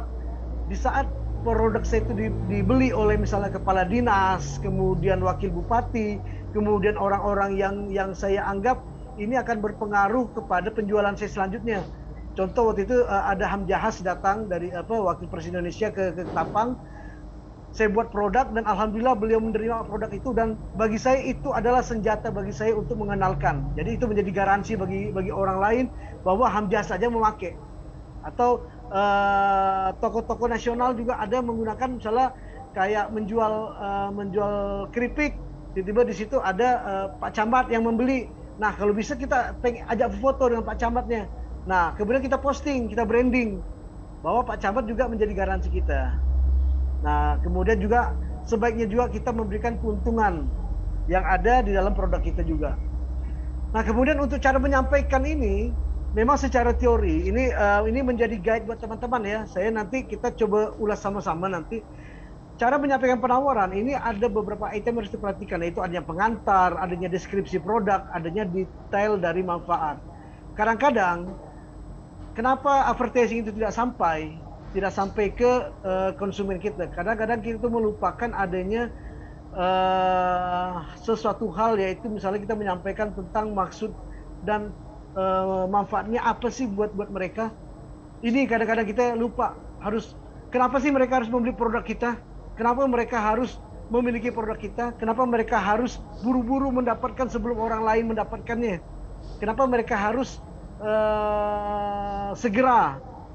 Nah, ada peluang apa sih? Ada manfaat apa? Nah, ini yang harus kita munculkan ke dalam konten copywriting kita, ke dalam promo kita juga. Nah, jadi frase-frase yang tadi saya bilang tentang alasan ini bisa menjadi guide buat teman-teman, yaitu kenapa produk ini harus mereka beli, mengapa produk ini wajib mereka miliki, kenapa pentingnya kalimat-kalimat itu kita susun dengan sebaik-baiknya. Lalu alasan apa mereka untuk bergabung menjadi tim produk atau misalnya menjadi reseller, tim reseller kita ke depannya juga yang lain. Banyak hal yang kita biasa lihat ke dalam ini mungkin kita saling sharing. Kadang-kadang ada kita melihat sebuah promo yang ada di promosi yang ada di Facebook atau di WA atau di IG. Kadang-kadang kita berhenti sejenak, pengen membaca, pengen tahu. Karena apa? Di situ ada sebuah frase-frase dan juga bahasa-bahasa yang digunakan untuk membuat kita tuh jadi pengen tahu ada apa sih dengan produk ini. Tapi kalau kekuatan kita itu tidak bisa memberikan sebuah impact bagi pembaca atau calon pembeli, maka produk kita atau promosi kita juga akan terlewati. Nah, nanti ini akan berhubungan dengan cara membuat desainnya. Yang penting kita mudah mengerti dulu struktur dan anatomi dari sebuah headline itu adalah seperti ini. Nah, kemudian kadang-kadang juga kita sering lupa atau mengabaikan bahwa kita juga harus memberikan sebuah informasi tentang agar mereka itu tetap melike atau mereka men-share apa yang udah kita sampaikan. Contohnya begini teman-teman. Jadi kadang-kadang saya sering melakukan saat saya memberikan promo ke calon konsumen saya. Kadang-kadang saya berharap agar produk saya itu bukan cuma mereka aja yang membaca. Saya minta tolong dibagikan atau di-share ke akun mereka. Karena begini, saat kita berteman dengan si A, hanya mereka yang bisa melihat. Tapi saat mereka membagikan atau men-share, maka pertemanan yang tidak ada berteman sama kita, mereka juga akan melihat. Jadi itulah tujuannya agar kita minta untuk bantu men-share, men-like dan komen, karena itu akan menjadi poin-poin buat promo kita juga. Nah, ini ada beberapa contoh tentang call action yang mungkin akan sangat berguna bagi teman-teman yang lain, bagaimana kita bisa menggunakan dan menerapkan ini ke dalam promosi-promosi kita, dan mudah-mudahan ini nanti bisa di-share oleh panitia ke teman-teman sekalian untuk mendapatkan sharing ini. Ini saya juga bukan artinya saya yang merancang ya. Ini saya juga mencari beberapa referensi teman-teman yang lain dan sering saya gunakan saat saya bad mood. Saat saya bad mood, maka saya juga menggunakan call action seperti ini untuk mencari sebuah kata-kata yang bisa menjadi senjata untuk promosi. Nah, ini untuk catatan kaki terakhir kita agar kita bisa memberikan sebuah manfaat dari produk kita bagi mereka. Dan terakhir adalah kembali lagi pada media apa sih yang akan kita gunakan dalam promosi. Apa target kita adalah WA, apa target kita nanti Facebook, apa target kita nanti Twitter, apa target kita nanti ke Telegram, apa target kita nanti ke Instagram. Ini harus kita rancang dulu. Ini harus kita siapkan anatominya dulu. Ini harus kita siapkan kata-kata yang menjadi bahasa pembaku. Nah, kemudian saya mungkin mengutip sebuah kalimat dari bapaknya advertising dunia, yaitu David Ogi. Di sini dikatakan bahwa bagaimana kita itu sebagai seorang content creator atau sebagai seorang pelaku usaha, kita harus menggunakan bahasa yang kita jual. Gunakanlah bahasa yang kita jual dengan bahasa-bahasa yang memang sesuai dengan apa yang kita jual. Misalnya kita menjual makaroni atau kita menjual bahasa kuliner. Kita tidak perlu harus menggunakan bahasa-bahasa yang sifatnya di luar dari bahasa itu. Kita bisa menggunakan bahasa kriuk, kita bisa menggunakan bahasa yang pedas atau garing, atau misalnya bahasa-bahasa yang berhubungan dengan kuliner tersebut. Ya kan, misalnya kita usahanya laundry, maka kita harus yang sifatnya clean, bersih dan lain-lain. Misalnya usaha kita ke jasa travel atau misalnya jualan online, maka kita menggunakan bahasa-bahasa yang memang sesuai dengan apa yang memang kita jual di produk itu. Itu menjadi tips bagi kita juga. Nah, terakhir mungkin biar kita juga ada sharing-sharing dan juga kita nanti dapat tips juga dari Teh Ana. Ya, Teh Ana tetap monitor Teh Ana ya, karena mungkin ada pengalaman beliau yang bisa kita sharing, dan juga mungkin juga bukan saya bertanya ke saya juga, mungkin kita sama-sama berbagi bahwa terakhir bagi saya ya, ilmu daging itu akan membusuk atau akan menjadi sampah jika tidak dipraktikkan. Jadi apa yang saya omongkan sampai berbuih-buih ini, sampai bersemangat-semangat begitu buat teman-teman, mudah-mudahan bisa kita praktekkan dulu, kita coba dulu. Karena kalau seandainya kita menggunakan ilmu daging, maka disimpan, nanti ajalah, biar ajalah, maka nanti ilmu itu akan menjadi busuk dan juga tidak akan berguna. Jadi walaupun kita tidak tahu, kita coba praktekkan, mudah-mudahan akan menjadi penyemangat kita dan juga sharing kita bagi kita semua. Nah, mungkin itu yang bisa saya bagikan, amanah saya dari Konsulan untuk berbagi bagaimana kita bisa saling menyemangati, saling berbagi apa yang saya pernah lakukan, apa yang saya pernah dapat, kita berbagi. Jadi terima kasih buat kawan-kawan dari HRA, para mentor, ya kan. Kemudian juga saya juga menyapa ya Konsulan hari ini. Alhamdulillah saya banyak kedatangan teman-teman pelaku UMKM dari Ketapang nih. Mudah-mudahan nanti bisa masuk bergabung menjadi UMKM naik kelas. Ada Mbak Dia, kemudian ada Mbak Dewi yang usaha keripik, kemudian juga ada teman-teman dari pelaku UMKM dari Puan Ketapang, dan juga teman-teman dari komunitas organisasi yang lain. Dan juga terima kasih buat teman-teman dari seluruh Indonesia yang ada di semuanya. Mudah-mudahan ilmu ini bermanfaat buat kita semua. Saya kembalikan ke Mbak Hauna. Silakan Mbak Hauna, kita saling sharing aja. Assalamualaikum warahmatullahi wabarakatuh.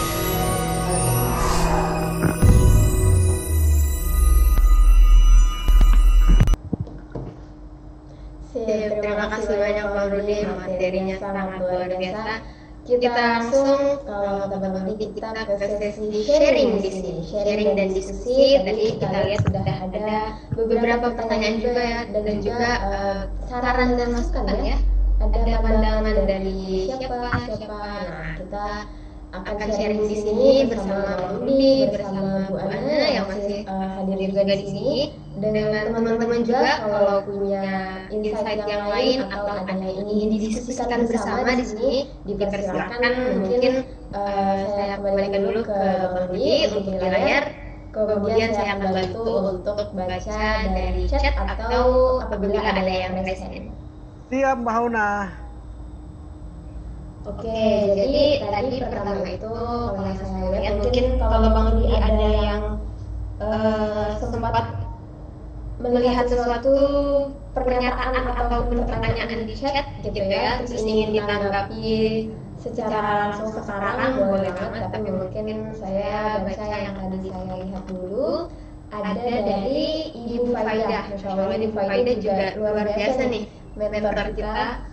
Mana yang lebih memberikan keberhasilan promosi yang melekat di benak konsumen antara copywriting dan telling story? Silakan. Kalau dibanding-bandingkan, sebenarnya kita sih tidak usah membandingkan. Kadang-kadang kita sebagai pelaku UMKM bisa menentukan ini kapan kita siapnya. Telestoring itu kan kita bercerita. Memang ada momen kapan kita harus menggunakan. Tapi di sini tadi saya memang banyak membahas tentang headline atau copywriting. Copywriting itu ada kekuatan kita untuk membuat sebuah tulisan. Nah, jadi ada 12 tadi yang senjata yang saya bilangkan itu juga bisa berkolaborasi dengan telestoring. Jadi di sini kita bisa membagi porsinya, bagaimana kita juga bercerita tentang pengalaman kita menggunakan, atau juga kita bisa berbagi orang yang pernah menggunakan produk kita. Tapi kita kuatkan dengan headline yang bisa membuat promosi kita menjadi bergetar, kata orang itu kan. Tadi Mbak Hauna bilang tadi melihat dari ini, malahan saya ada di chat langsung nih, ada beberapa nih Mbak Hauna, malahan ada minta dibuatkan. Maksud saya bukan saya ini bukan yang spesialis buat. Saya berbagi sama teman-teman, ayo kita sama-sama coba menjadi kreator, pembuat copywriting. Begitu. Mungkin Mbak Ana yang punya pengalaman tentang copywriting yang luar biasa dengan teman-teman di Roda Indonesia, mungkin ada sedikit menambahkan tentang storytelling dengan copywriting. Oke. Kalau saya sih ya, dengar ya Bang Rudi ya? Ya, dengar. Jadi kalau saya bilangnya mungkin kalau bahasanya bahasa advertising atau apa itu kan headline atau copywriting ya. Memang di sini copyright itu kan supaya tidak apa tuh namanya ya, ini harus by siapa, by Roda Indonesia atau by siapa yang sesuai dengan usahanya ya, supaya tidak ditiru atau apa. Jadi kita punya copyright-nya ya, gitu loh, bahwa kita itu yang menulis gitu loh istilahnya. Kalau saya cermati kan sekarang harus memang ada relevansinya dengan apa yang dijual. Satu-satunya yang tidak relevansi sesuai dengan yang dijual itu hanya iklan rokok. Iklan rokok itu, tapi saya suka memperhatikan karena lucu-lucu. Keingetan itu langsung nyampe. Jadi ketika kita menulis itu kita harus tahu pengennya apa sih yang supaya mudah diingat, bahwa kalau hemat, cermat, dan bersahabat itu pasti punyanya Roda Indonesia. Kalau saya kan tagline-nya begitu ya, satu sentuhan untuk semua. Hemat, cermat, bersahabat itu pasti Roda Indonesia begitu. Sip. Dan kedua adalah soal saya ya CEO, walaupun saya gaptek juga, tapi kan kita punya rasa, punya taste, punya apa ya. Jadi kita menyampaikan kepada yang, kalau saya punya karyawan di bidang kreatif, istilahnya gitu ya. Dia itu akan menyampaikan atau membuat itu sesuai dengan satu, mungkin tes harus dipatenkan itu, misalnya nih, Roda Indonesia itu tuh milenial banget misalnya ya. Jadi isi kontennya itu, gambar-gambarnya itu animasi. Warnanya udah pasti warnanya Roda Indonesia, merah putih. Nah itu jadi warna itu pengaruh, karena identitas kan, itu identitas diri ya, identitas Roda Indonesia itu mulai dari warna, mulai dari font. Istilahnya font itu tuh pemilihan huruf, pemilihan apa tuh namanya ya kalau font ya, pemilihan jenis tulisan ya, jenis besar, huruf kecil, ya, tebal, kecil. Itu juga. Jadi identitas itu memang harus dimunculkan. Kenapa? Kita itu UMKM memang yang lagi terdaftar itu Melek Digital itu sekian ya, saat ini sudah mencapai 14 juta kata Pak Presiden, 22%, masih banyak lagi. Nah itu persaingan kan pusing kita, apalagi kalau pasar bebas sudah dibuka gitu loh. Saya sih punya keinginan ya, nggak mau UMKM kita itu kalah sama pasar sama istilahnya sama pendatang. Kalau bisa kita yang keluar gitu, produk kita yang keluar. Nah bagaimana itu packagingnya, mulai dari headline katanya, mulai dari pemilihan warna atau apapun. Itu sih Bang, buat lagi sekarang masuk gen Z ya, milenial semua yang ininya gadget. Jadi mau nggak mau saya yang gaptek aja karena saya usahanya di digital, mau nggak mau saya harus belajar. Ya, sip. Silakan Mbak Una. Oke, terima kasih banyak dari Bang Budi, dari Bu Ana juga, gimana pandangan beliau disampaikan juga di sini. Nah, selanjutnya bisa menjadi topik diskusi selanjutnya dari Mentor Yudi. Yudi Purwana bilang gini, menurut pengalaman saya saat ini, headline, storytelling, CTA saling keterkaitan agar copywriting lebih menarik. Kalau saya salah mohon dikoreksi. Menurut Bang Budi dan menurut Bu Ana bagaimana? Beliau Pak Yudi itu kan spesialis dia. Memang itu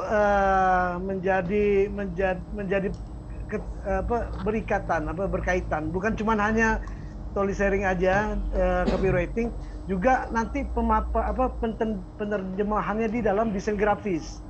Oh ya, tadi saya juga ada baca juga Mbak Una, satu yang menjadi penting sekali, ada yang minta tadi itu tolong terjemahkan bahasa copywriting ini ke bahasa yang paling mudah dicerna. Copywriting ini apa sih? Saya ada mengutip sebuah kalimat, copywriting itu kalau seandainya kita mau ngambil bahasa yang paling sederhana dan juga agak kasar sedikit ya, mungkin Mbak Ana juga ini, copywriting itu artinya bagaimana seni kita tuh merebut uang orang dengan kata-kata kita, tapi orang jadi tertarik. Jadi itu tuh adalah sebuah seni dengan menggunakan kata-kata yang pas. Kita tuh sebenarnya mengambil uang, membuat orang itu tertarik, akhirnya menjual, orang itu membeli produk kita. Itulah copywriting. Jadi bahasa yang mungkin nanti akan teman-teman pelajari tidak harus penuh di dalam gambar, tidak harus penuh ke dalam sebuah caption, tapi dengan gambar, dengan kata-kata yang hanya sedikit aja, tambah lagi dengan adanya headline yang kuat dan pas, maka itu akan membuat orang akan mengeluarkan uangnya untuk produk kita. Nah, seperti Bang Yudi tadi bilang, telestory itu adalah bagaimana orang bercerita dan juga itu lebih menguatkan lagi brand kita. Itu yang mungkin bisa saya bagi dan juga sharing ke ini Mbak Hona. Atau Bang Yudi yang jelasin dikit ah. Terima kasih. Boleh nih habis pandangan dari Bang Rudi. Mungkin nanti Pak Yudi kalau mau menambahin silakan, kita dengerin dulu dari Bu Ana karena masih ada juga. Kalau menurut Bu Ana sendiri gimana nih copywriting tersebut? Benar seperti Bang Rudi bilang ya.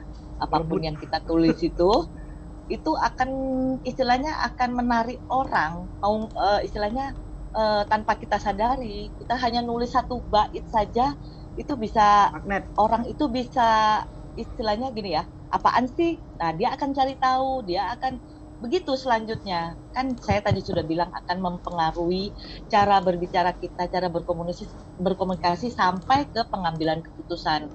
Hanya dengan begitu. Tapi kalau misalnya telling story itu memang ya, kita bisa tampilkan bukan hanya di kata-kata ya, berupa kata-kata, tapi berupa gambar. Capture. Itu dari story ya, capture ataupun animasi ataupun kita bisa bikin video, kita bisa bikin testimoni itu sebenarnya paling gampang. Testimoni itu paling gampang ya. Kita bisa testimoni berupa kata-kata juga ataupun kita bisa bikin video. Tolong dong testimoninya buat kita. Nah, itu tuh hanya di-share aja tanpa kita bercerita itu siapa gini-gini. Testimoni itu nge-grab.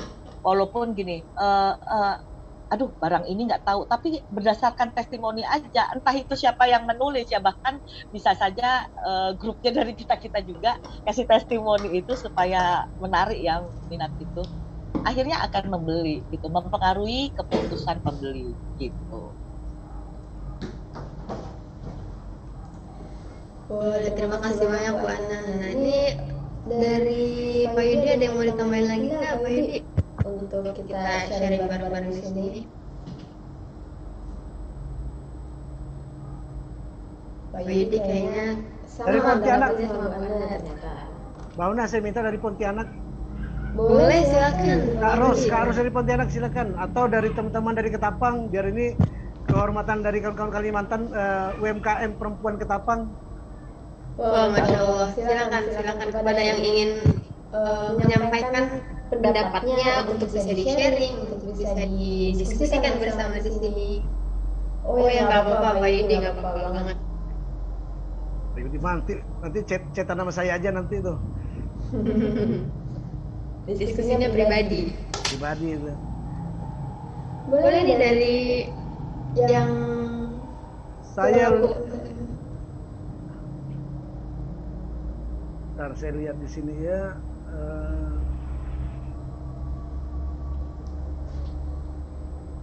Tadi ada teman-teman dari Pontianak juga ada masuk di sini pada bergabung, pengen tahu karena mereka juga untuk pengen mengetahui lebih jauh tentang bagaimana UMKM itu bukan cuma hanya di lokal tapi sampai keluar.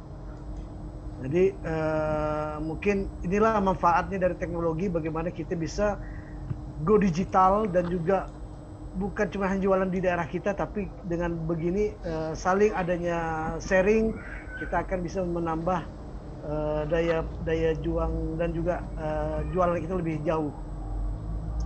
Mbak Reni tuh dari Kepri, karena tadi dari kemarin nama saya disebut terus R3 Kepri, padahal saya R3 Ketapang. Waduh. Kayaknya mau kali sama Bu Reni. Iya, kayaknya mau nyangkut di Kepulauan Riau nih Mbak Reni. Mbak Reni. Di chat ada yang menyampaikan lagi nih.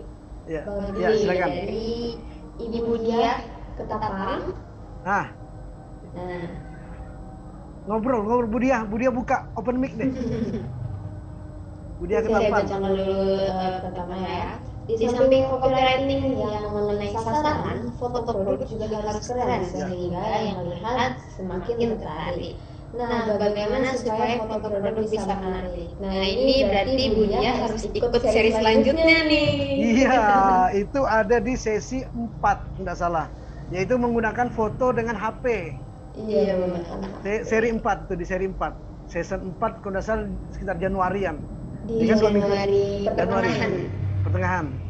Jadi sayang, mudah-mudahan bisa ngikut terus seri ini, karena ini seri kedua. Mungkin ada yang ikut seri 1. Jadi ini saya memang mendapat amanah untuk memberikan 5 seri, yaitu saya buka dikit Mbak Hona ya, biar ada yang lihat. Jadi buat teman-teman yang mungkin di sini belum bergabung, silakan mengikuti Pesat. Pesat ini adalah program untuk kita belajar bersama-sama. Nah, di sini ada 5 seri, yaitu memaksimalkan fitur kemarin tanggal 8 Desember, kemudian optimalisasi tentang logo. Sebenarnya saya tukar ya, bukan logo lagi optimalisasinya, tapi tentang ini.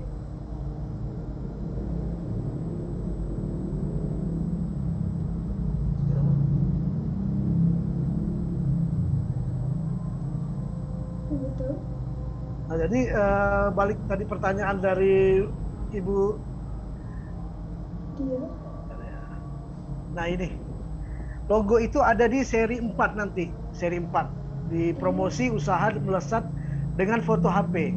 Memang angle pengambilan foto ini kadang-kadang menjadi kendala bagi para pelaku UMKM. Kadang-kadang mereka berpikir apakah memang logo ini harus foto ini harus ngambil dari DSLR. Memang seharusnya kalau untuk foto-foto itu memang harus bagusnya dari foto yang memang dari kamera yang seharusnya. Tapi karena kita tahu kemampuan dan juga kondisi dari para pelaku UMKM, dari kamera HP juga kita bisa memaksimalkan sebuah branding, dan juga tadi Bu Anne bilang menjadi testimoni dengan hanya kita memotokan teman lagi membeli keripik, kemudian dia difoto sambil makan keripik. Itu testimoni juga bagi saya. Itu adalah gambar yang berbicara dari capture foto yang kita ambil. Jadi ini maka tadi saya bilang tadi, copywriting ini bukan menjadi satu-satunya pondasi, tapi dia akan berhubungan juga dengan logo. Kalau logo kita menarik, kita juga akan bisa menjadi sebuah daya tarik juga. Kemudian konten, kemudian juga dengan foto, dan juga penataan layout dari orang desain. Maka kalau saya bingung, carilah orang desain yang kira-kira bisa membantu kita untuk membuatkan sebuah tata layout yang menarik. Mungkin itu Mbak Hona. Oke, terima kasih Bang Rudi tambahannya untuk logo-logo, dan juga nanti buat foto nih di seri keempat nih Budia. Boleh ditunggu, informasi juga ada di Instagram Join di klik isi absennya. Oh iya, jangan lupa untuk isi presensi. Di chat ada tambahan dari Pak Yudi nih. Beliau bilang untuk menambahkan saja saling sharing. Untuk storytelling itu menceritakan latar belakang kisah yang relatable. Sebutkan titik konflik atau masalah. Ceritakan titik menemukan solusi. Jangan lupa detail produk atau jasa. Untuk sisi A, ajak save, like, comment, dan share. Arahkan ke penawaran di link di video. Sisi A bisa ditaruh di awal atau di akhir caption. Itu tambahan dari Pak Yudi nih. Pak Mentor tuh, mentor Depok. Bang Rudi kan mentor juga, Bang. Jadi ya mungkin saya tambahan lagi dikit ya, memang benar. Kadang-kadang kita juga bercerita tentang deskripsi produk kita. Tapi maksud saya gini, ada momen kapan kita memang tidak harus membuat copywriting itu harus padat. Kita yang sendiri menentukan kapan, waktu, dan momen yang tepat. Kita harus membuat deskripsi yang tentang telestoring, tentang deskripsi, kemudian juga item-item yang kita anggap hari ini, misalnya sekarang nih Hari Ibu, ini kita bisa bercerita tentang Hari Ibu, tapi dikaitkan dengan produk kita. Mungkin itu Mbak Hona. Wah, ini hari ini semangat sekali ya, karena ada Mbak Anne nih dari Manado. Karena ada tamu spesial, jadi tambah spesial lagi hari ini.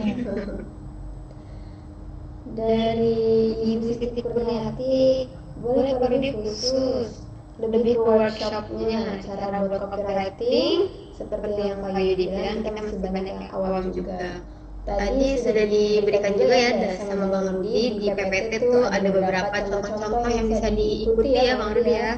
Nanti materi dikirimin, mungkin di sini kalau workshop ringan dulu ya, karena ini kan bisa memberikan tips and trick juga nih mungkin kepada teman-teman untuk copywritingnya lebih baik seperti apa, atau untuk mereka yang masih awam juga dan belum bisa mendalami lebih banyak, mungkin diawali dengan apa dulu gitu Bang. Ini kan gini Mbak Huna, jadi kan kita kan karena kita ada seri, jadi kalau tadi ada yang nanya tentang bagaimana membuat desainnya, itu ada di seri 5 nanti tentang membuat desain. Kemudian tadi tentang foto itu ada di seri 4 nanti tentang khusus. Jadi kalau kita bahas di sini, jadi nanti ya tadi saya bilang, berarti saya membuat sebuah headline penasaran. Kalau seandainya tidak ikutin seri 4, seri 5 ya tidak akan ini. Hari ini memang tentang copywriting. Jadi kalau seandainya nanti bagaimana cara membuat desainnya, kemudian bagaimana mengambil foto agar itu menjadi telestoring yang bagus, itu nanti akan saya buka juga dan saya kupas juga di seri 4 dan seri 5. Nah, kalau nanti memulai, tadi saya ada memberikan contoh tadi yang menjadi capture mungkin ini nanti bisa di-share Mbak Huna yang materi saya di situ tadi bagian akhir itu kan ada tuh, agar teman-teman bisa memulai sebuah kalimatnya apa tuh yang tadi ada frase headline, kemudian ada kata-kata berpengaruh, itu bisa kita mulai pelan-pelan. Jadi maksud saya gini, jangan kita sebenarnya kita ini punya talenta masing-masing untuk membuat sebuah kalimat ajakan. Makanya saya ada membuat bagian akhir tadi di slide tadi itu ada tentang frase tentang headline. Mungkin dicoba dulu frase yang saya ada berikan tadi. Itu juga saya ngambil dari beberapa item-item dari teman-teman dari copywriting ya. Sangat bermanfaat. Mudah-mudahan slide ini juga bisa dibagikan, bisa diminta sama panitia untuk bisa digunakan bagi teman-teman mau belajar. Nah, nanti di seri 4, seri 5 tentang desain grafis, nanti kita akan praktekkan bagaimana itu kita tata dan layout dengan konsep desain. Begitu Mbak Hona, kan biar penasaran. Betul nggak Mbak Hona? Betul Bang. Oh, ini ada pertanyaan yang cukup bagus dari Bu Yenipa dan Bu dari Savana Management. Dalam posting harus setiap hari dan juga jam posting kapan? Karena setahu saya juga ada beberapa waktu-waktu yang optimal untuk posting ya Bang Rudi. Itu Bu Ana, boleh dijelaskan Bang Rudi? Bu Ana, saya serang ke Bu Ana dah.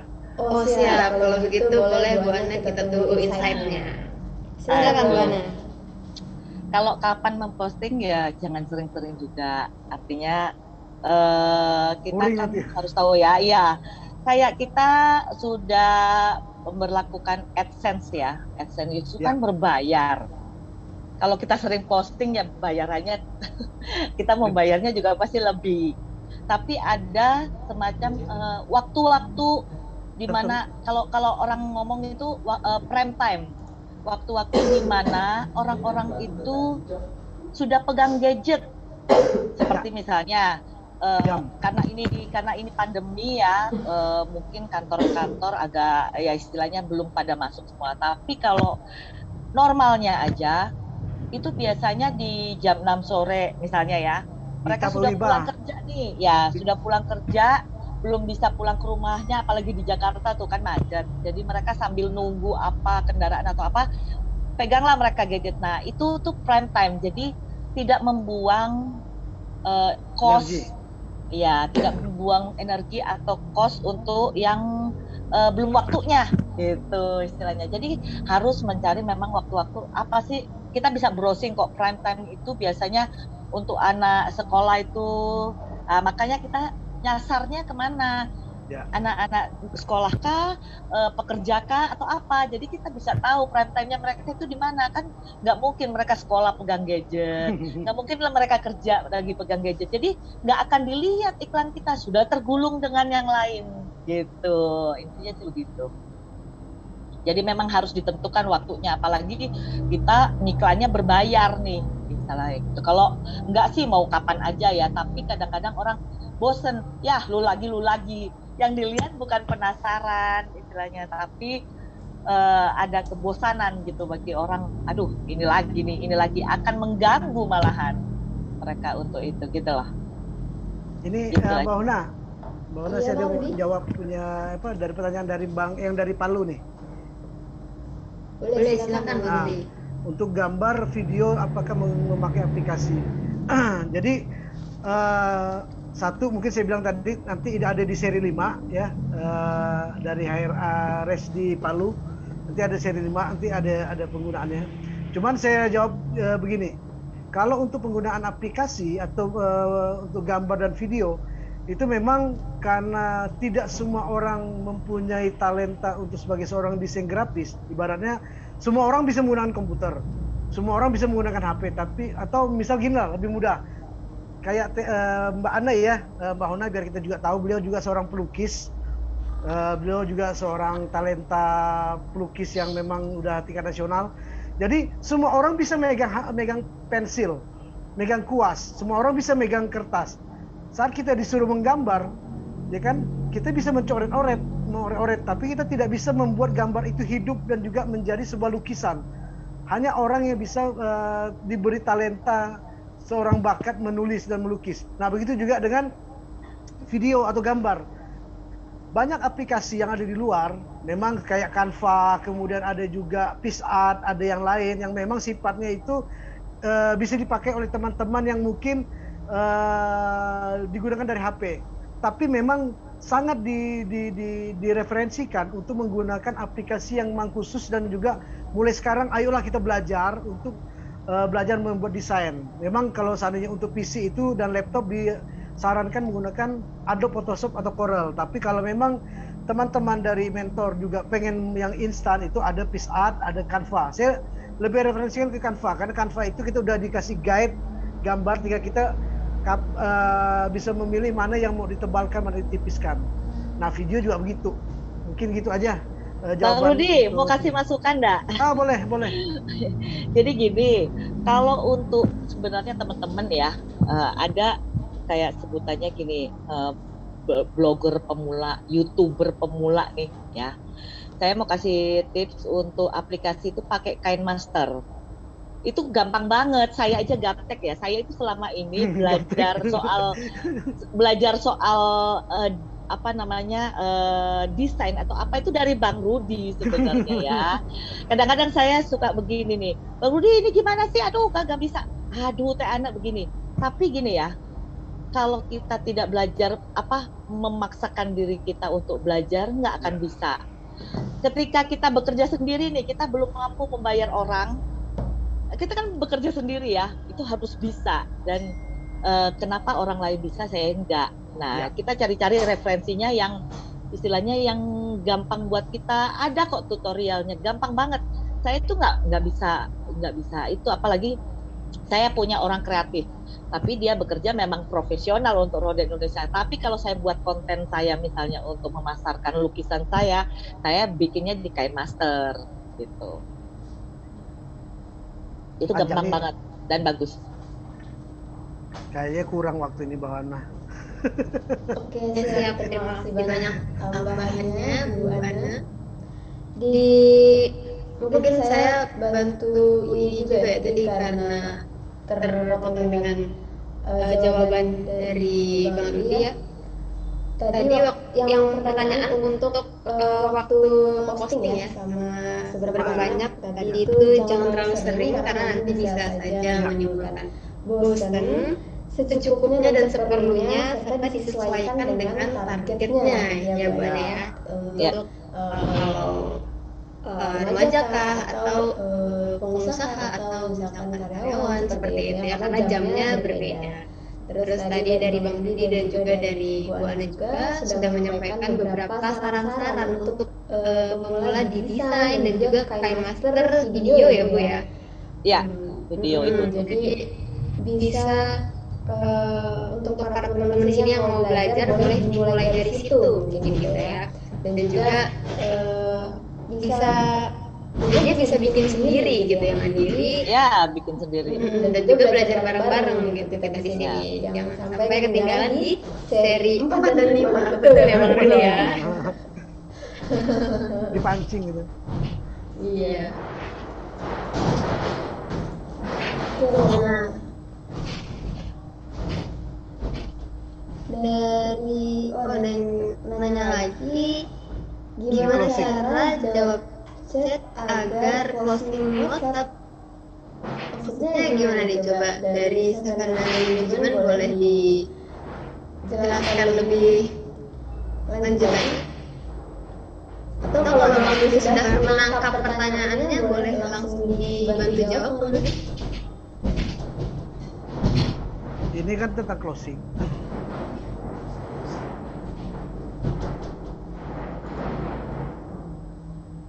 Ya, jadi gini, kalau masalah closing itu bagaimana setelah closing itu adalah impact dari setelah kita mengeluarkan promo. Jadi maka tadi saya bilang headline ini adalah penyekat pertama saat hari, misalnya tadi kata Bu Ana bahwa kita hari ini siang ini adalah targetnya adalah orang yang mungkin lagi istirahat atau jam 11. Nah, kita udah tahu dulu target kita apa, makanya kita mengeluarkan sebuah headline, ya kan? Belum kenyang kalau seandainya tidak menggunakan cemilan dari kami gitu, atau penutup mulut, penutup makanan, penutup akhir makanan berat. Nah, misalnya jualan boba atau apa. Nah, headline itu diperlukan untuk menyekat agar saat orang habis makan dia membrowsing dari HP-nya dia itu tertahan oleh headline kita. Nah, tapi kalau seandainya headline kita tidak menarik, maka saya bilang ke closingnya tidak akan dapat. Begitu dia udah tertahan dengan headline kita, maka dia akan membaca. Itu efek kedua setelah kita mengeluarkan headline. Nah, setelah dia membaca, kemudian dia akan membuat sebuah keputusan, oke, saya pengen beli, maka itu adalah closing. Jadi closing itu terjadi setelah kita bisa memberikan sebuah impact yang besar dari headline yang kita tentukan dengan waktu yang tepat dan juga target market yang tepat. Jadi memang ini memerlukan sebuah maksudkan gini. Jadi yang udah kita lakukan sekarang ini saya rasa teman-teman juga udah luar biasa sih. Saya rasa juga promosi udah luar biasa. Cuman di sini kita hanya memberikan sebuah pemahaman dan penambahan wawasan bahwa yang udah kita lakukan itu tinggal kita perbaiki lagi.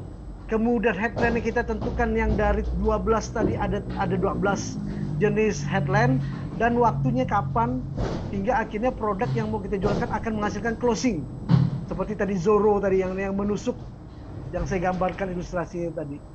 Mungkin kemudian juga ada yang di bawah itu Mbak Dia tentang menghapus posting. Biasanya itu tergantung dari gimana itu, biasanya hapus itu kan dari story. Kalau memang kita pengen story, kita buat juga sesuai dengan waktu dan momen yang tepat. Jadi seperti tadi Bu Ana bilang, jangan terlalu sering karena nanti orang jadi boring nanti gitu. Mungkin itu Mbak Ana. Ditambah Bu. Sip, terima kasih banyak Pak Rudi. Mungkin dari Bu Ana mau nambahin yang pertanyaan baru nih dari dia. Kalau post lagi terus ulang post lagi, apa yang patut dihapus gitu. Kurang jelas ya? Oh ya, dari Bu Dia ada pertanyaannya. Kalau kita post pagi, terus malamnya post lagi, terus dengan copywriting yang berbeda, apa post yang di pagi itu boleh dihapus? Karena biasanya post yang pagi akan tetap menempel sampai 24 jam. Sepertinya ini di story WhatsApp gitu. Mana boleh tanggapannya? Makanya itu kan jelas tadi ada waktu-waktunya. Kalau saya biasanya misalnya itu biar mereka paham dulu, sampai mereka paham. Ada yang bertanya, kita batasin aja waktunya sih sebenarnya. Mungkin itu ya dari kita juga sih. Kecuali yang berbayar itu kan dia ada target ya. Misalnya kita berbayarnya sekian, itu hanya diposting 3 hari dengan waktu yang sama, prime time. Misalnya di hari Sabtu. jam 6 ya, nanti dia selama 3 minggu atau seminggu atau apa sesuai dengan bayaran. Tapi kalau kita tidak berbayar itu sah-sah aja, mau dihapus mau itu supaya tidak tergulung. Tapi saya bilang kalau pagi terus sore lagi di itu dengan yang sama, dia belum memahami yang sebelumnya nih mungkin ya. Kita itu apa ya, ya tadi itu kalau istilahnya closing, makanya kita harus menentukan di awal itu target kita siapa, bahasa yang mau digunakan. Jadi sekali keluar itu biar mereka pahami sekian. Misalnya kita batasin seminggu nih posting ini, nanti minggu depan ganti lagi. Itu ya. Repot nanti kalau pagi sore, kecuali kita ada orang khusus yang begitu ya. Satu lagi masukan, kita ini gini, kalau kita tidak kreatif, banyak yang punya pemikiran kreatif, gitu ya. Jadi kalau kita tidak kreatif, kita berusaha untuk mendelegasikan apa yang kita mau ke orang tersebut. Misalnya kita punya karyawan yang kreatif, biar dia aja yang bikin, tapi ide gagasan itu bisa dari kita. Ya, ataupun ide gagasan dari karyawan tersebut, kita harus bisa istilahnya gini, oh ya begitu. Apa nih, dia harus memberikan, saya selalu kalau di usaha saya harus memberikan 2 alternatif. Keuntungannya pakai ini apa, kelemahannya pakai apa, atau kelebihannya pakai apa, atau kekurangannya pakai kekurangannya seperti apa jika pakai ini. Jadi setiap apa ide atau gagasan saya inginnya ada 2 alternatif, kekurangan sama kelebihan, supaya kita bisa oh ya oke saya memutuskan ini. Itu tugas kita sebagai pemimpin atau yang punya perusahaan ya. Tapi kita harus open minded lah. Kita sebagai pimpinan itu jangan sebagai bos tapi leader ya. Ketika kita open minded kepada karyawan-karyawan kita atau kepada siapapun, itu akan serta-merta kita menjadi kreatif gitu. Karena dari mereka juga gitu. Gitu sih Bang Rudi. Mempertegas sedikit Mbak Una, yang tadi Mbak Ana bilangkan itu ya, kalau seandainya kita sebagai pelaku usaha ingin membuat sebuah copywriting, desain atau yang lain, memang kita ada kesempatan bisa menggunakan aplikasi. Tapi kalau seandainya memang jualan kita itu nanti bukan pada momen dan juga desain yang tepat, maka nanti misalnya contoh kayak gini. Dengan ada aplikasinya Canva dan yang lain, kita bisa membuat sendiri. Contoh misal kayak Mbak Dia ya dari Amorea. Lebih baik kita hire lah teman atau ke R3 aja, enggak apa-apa sih. Jadi sebenarnya kita bisa keluar uang sedikit, tapi kita mendapatkan orang seni yang memang benar-benar paham tentang layoutnya gitu. Daripada kita sendiri yang memaksakan diri, karena teksnya itu menimpa sama gambar, kemudian layoutnya kurang bagus, akhirnya berimpact pada orang jadi produk yang dijual jadi tidak tertarik. Atau kalau tidak buat sendiri, nanti minta konsultasi ke teman-teman yang kira punya pemahaman tentang branding atau desain. Jadi kadang-kadang keegoan kita merasa aku bisa sendiri kok, udahlah aku buat sendiri aja. Tapi layout dan juga penetapan headline, besar kecil teks, kemudian pemainan warna. Kadang-kadang logonya warna biru dengan hijau, dimainkannya di luar dari warna yang menjadi brand dari logo itu. Jadi perlu konsultasi sama orang kreatif, atau kalau enggak ya perlu dana lah sedikit untuk mengeluarkan budget agar apa yang mau kita sampaikan ke publik umum itu benar-benar menjadi sesuatu yang indah untuk bisa dilihat. Itu terutama ke orang desain grafis. Silakan Mbak Una. Oke, baik. Luar biasa tambahannya dari Bang Rudi, dari Bu Ana. Dari teman-teman ada yang mau ditanyakan lagi ini atau ingin didiskusikan bersama di sini? Boleh disampaikan di chat atau boleh raise juga. Masih ada 13 menit kurang lebih. Kalau misalnya sudah cukup ya, kayaknya udah keren banget di materi hari ini, sharingnya juga, sesi diskusinya juga. Mungkin sebelum kita tutup di sore ini ya, ada beberapa kata-kata penutup mungkin dari Bang Rudi atau dari Bu Ana juga boleh dipersilakan. Kalau saya mungkin cukup, mungkin saya serahkan ke Bu Ana yang untuk closing statement. Aduh. Sebenarnya closing statement itu sudah ya tadi ya. Ya, seperti yang saya bilang, wujudkan mimpi-mimpimu sendiri atau orang lain yang akan mempekerjakanmu untuk mewujudkan mimpi mereka, gitu ya. Kan nggak mau ya. Kalau tidak terlibat sama orang lain. Iya, begitu. Nah, jangan takut salah. Kita belajar terus selama kita hidup, kita selalu belajar sih, gitu ya. Jadi jangan takut salah. Kalau kita istilahnya tidak ada salah, tidak ada webinar ini. Gitu loh, apalagi ada Bang Rudi gitu ya. Sebenarnya Bang Rudi itu top lah. Selama ini saya dibantu sampai seperti ini, saya dibantu dulu. Nah, kemudian dia menyerahkan kepada orang yang lebih muda, itu top banget. Bahwa kita tuh selalu memberikan kesempatan kepada yang muda gitu loh. Kan sudah ada suhunya ya. Itu ya mari kita sama-sama sih sebenarnya belajar, bukan hanya belajar saja. Mungkin kita bisa menunjuk siapa untuk sementara membuat produk kita itu menjadi terkenal dulu, baru kita berjalan. Itu aja sih Bang. Oke, terima kasih banyak Bu Ana, terima kasih banyak Bang Rudi, dan terima kasih juga teman-teman. Kita akan share link presentasi di chat, jangan lupa buat diisi untuk mendapatkan materinya dari Bang Rudi yang tadi disampaikan. Nah, di hari ini kita cukupkan yuk, operator boleh disampaikan ke saya dulu. Foto Mbak Una. Iya benar.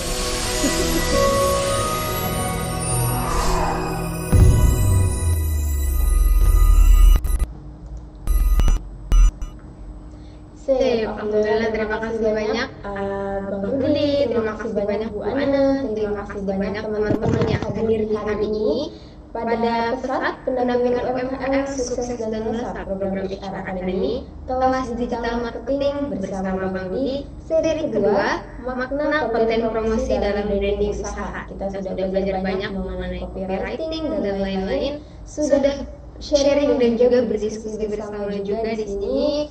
Dari teman-teman dan juga dari Bang Rudi sendiri dan dari Bu Ana juga. Sebelum kita akhiri seri kedua ini, kita seperti biasa berfoto bersama terlebih dahulu. Teman-teman boleh buka kameranya terlebih dahulu untuk bisa kita dokumentasikan.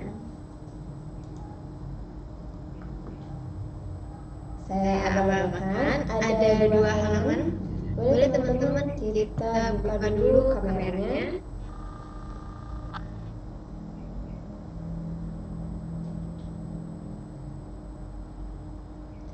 Oke, langsung aja ya. Sip, 1, 2, 3. Oke, halaman keduanya. 1, 2, 3. Oke, siap. Halaman keduanya nggak terlalu banyak yang buka kameranya, tapi nggak apa-apa. Kita tetap dokumentasi di hari ini. Semoga ilmu dan wawasan yang telah diberikan di hari ini ya, dari materi, dari sharing dan diskusi bersama, dari narasumber kita dan juga dari teman-teman sendiri juga, semoga bisa membawa manfaat yang baik dan juga menjadi amal untuk kita semua. Di sore hari ini saya Hawana selaku moderator yang membawa acara ini pamit undur diri. Mohon maaf apabila ada kesalahan. Kita akan bertemu lagi di seri yang selanjutnya. Sampai jumpa. Wassalamualaikum warahmatullahi wabarakatuh. Waalaikumsalam warahmatullahi wabarakatuh. Salam dan terima kasih buat Bang Henry di Padang, kemudian dari Surabaya. Indonesia sama Bang Rudi akan menghadapi tantangan yang besar.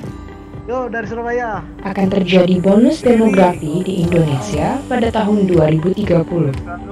Sayangnya, akses pendidikan belum menyeluruh. SDM adalah roda penggerak utama menuju kesuksesan. Performa maksimal dari para profesional akan timbul bila ditunjang dengan kompetensi SDM. Pengembangan SDM harus menjadi fokus utama dalam proses transformasi.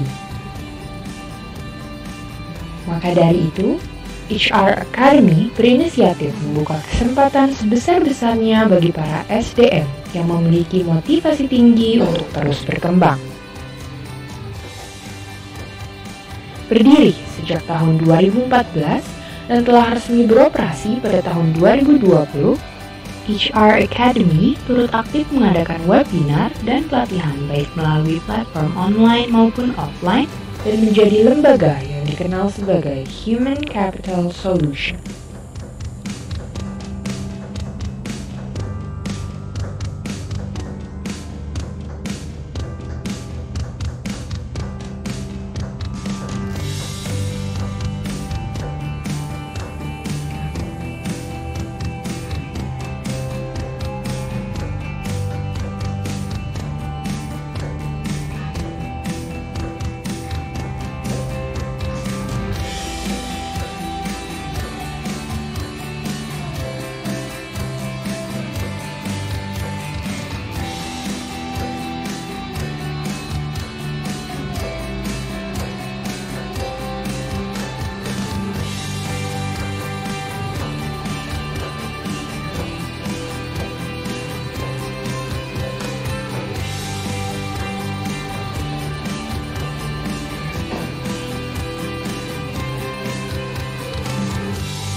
HR Academy adalah lembaga konsultan SDM dan juga merupakan konsultan pariwisata dan kewirausahaan. Kami juga merupakan lembaga sertifikasi profesi di bidang SDM, kewirausahaan, dan pariwisata. Tujuan kami adalah mencetak para talent yang handal agar bisa nantinya mencetak SDM Indonesia yang berkualitas.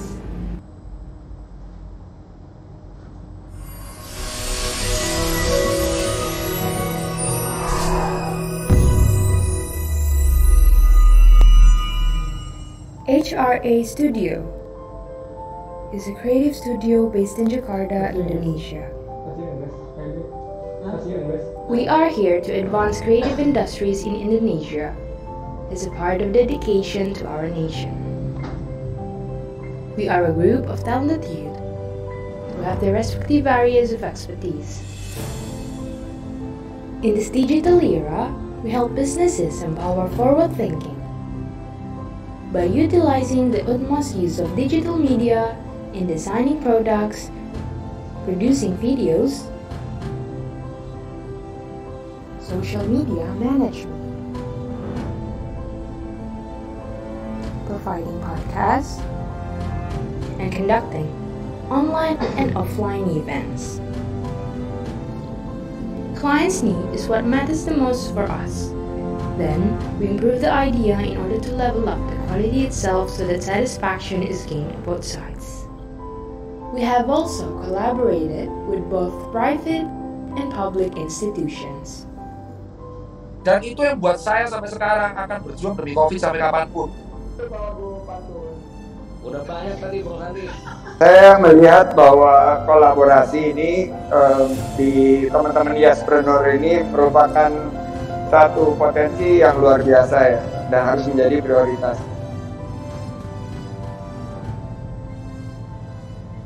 HRA Studio, where everything's possible.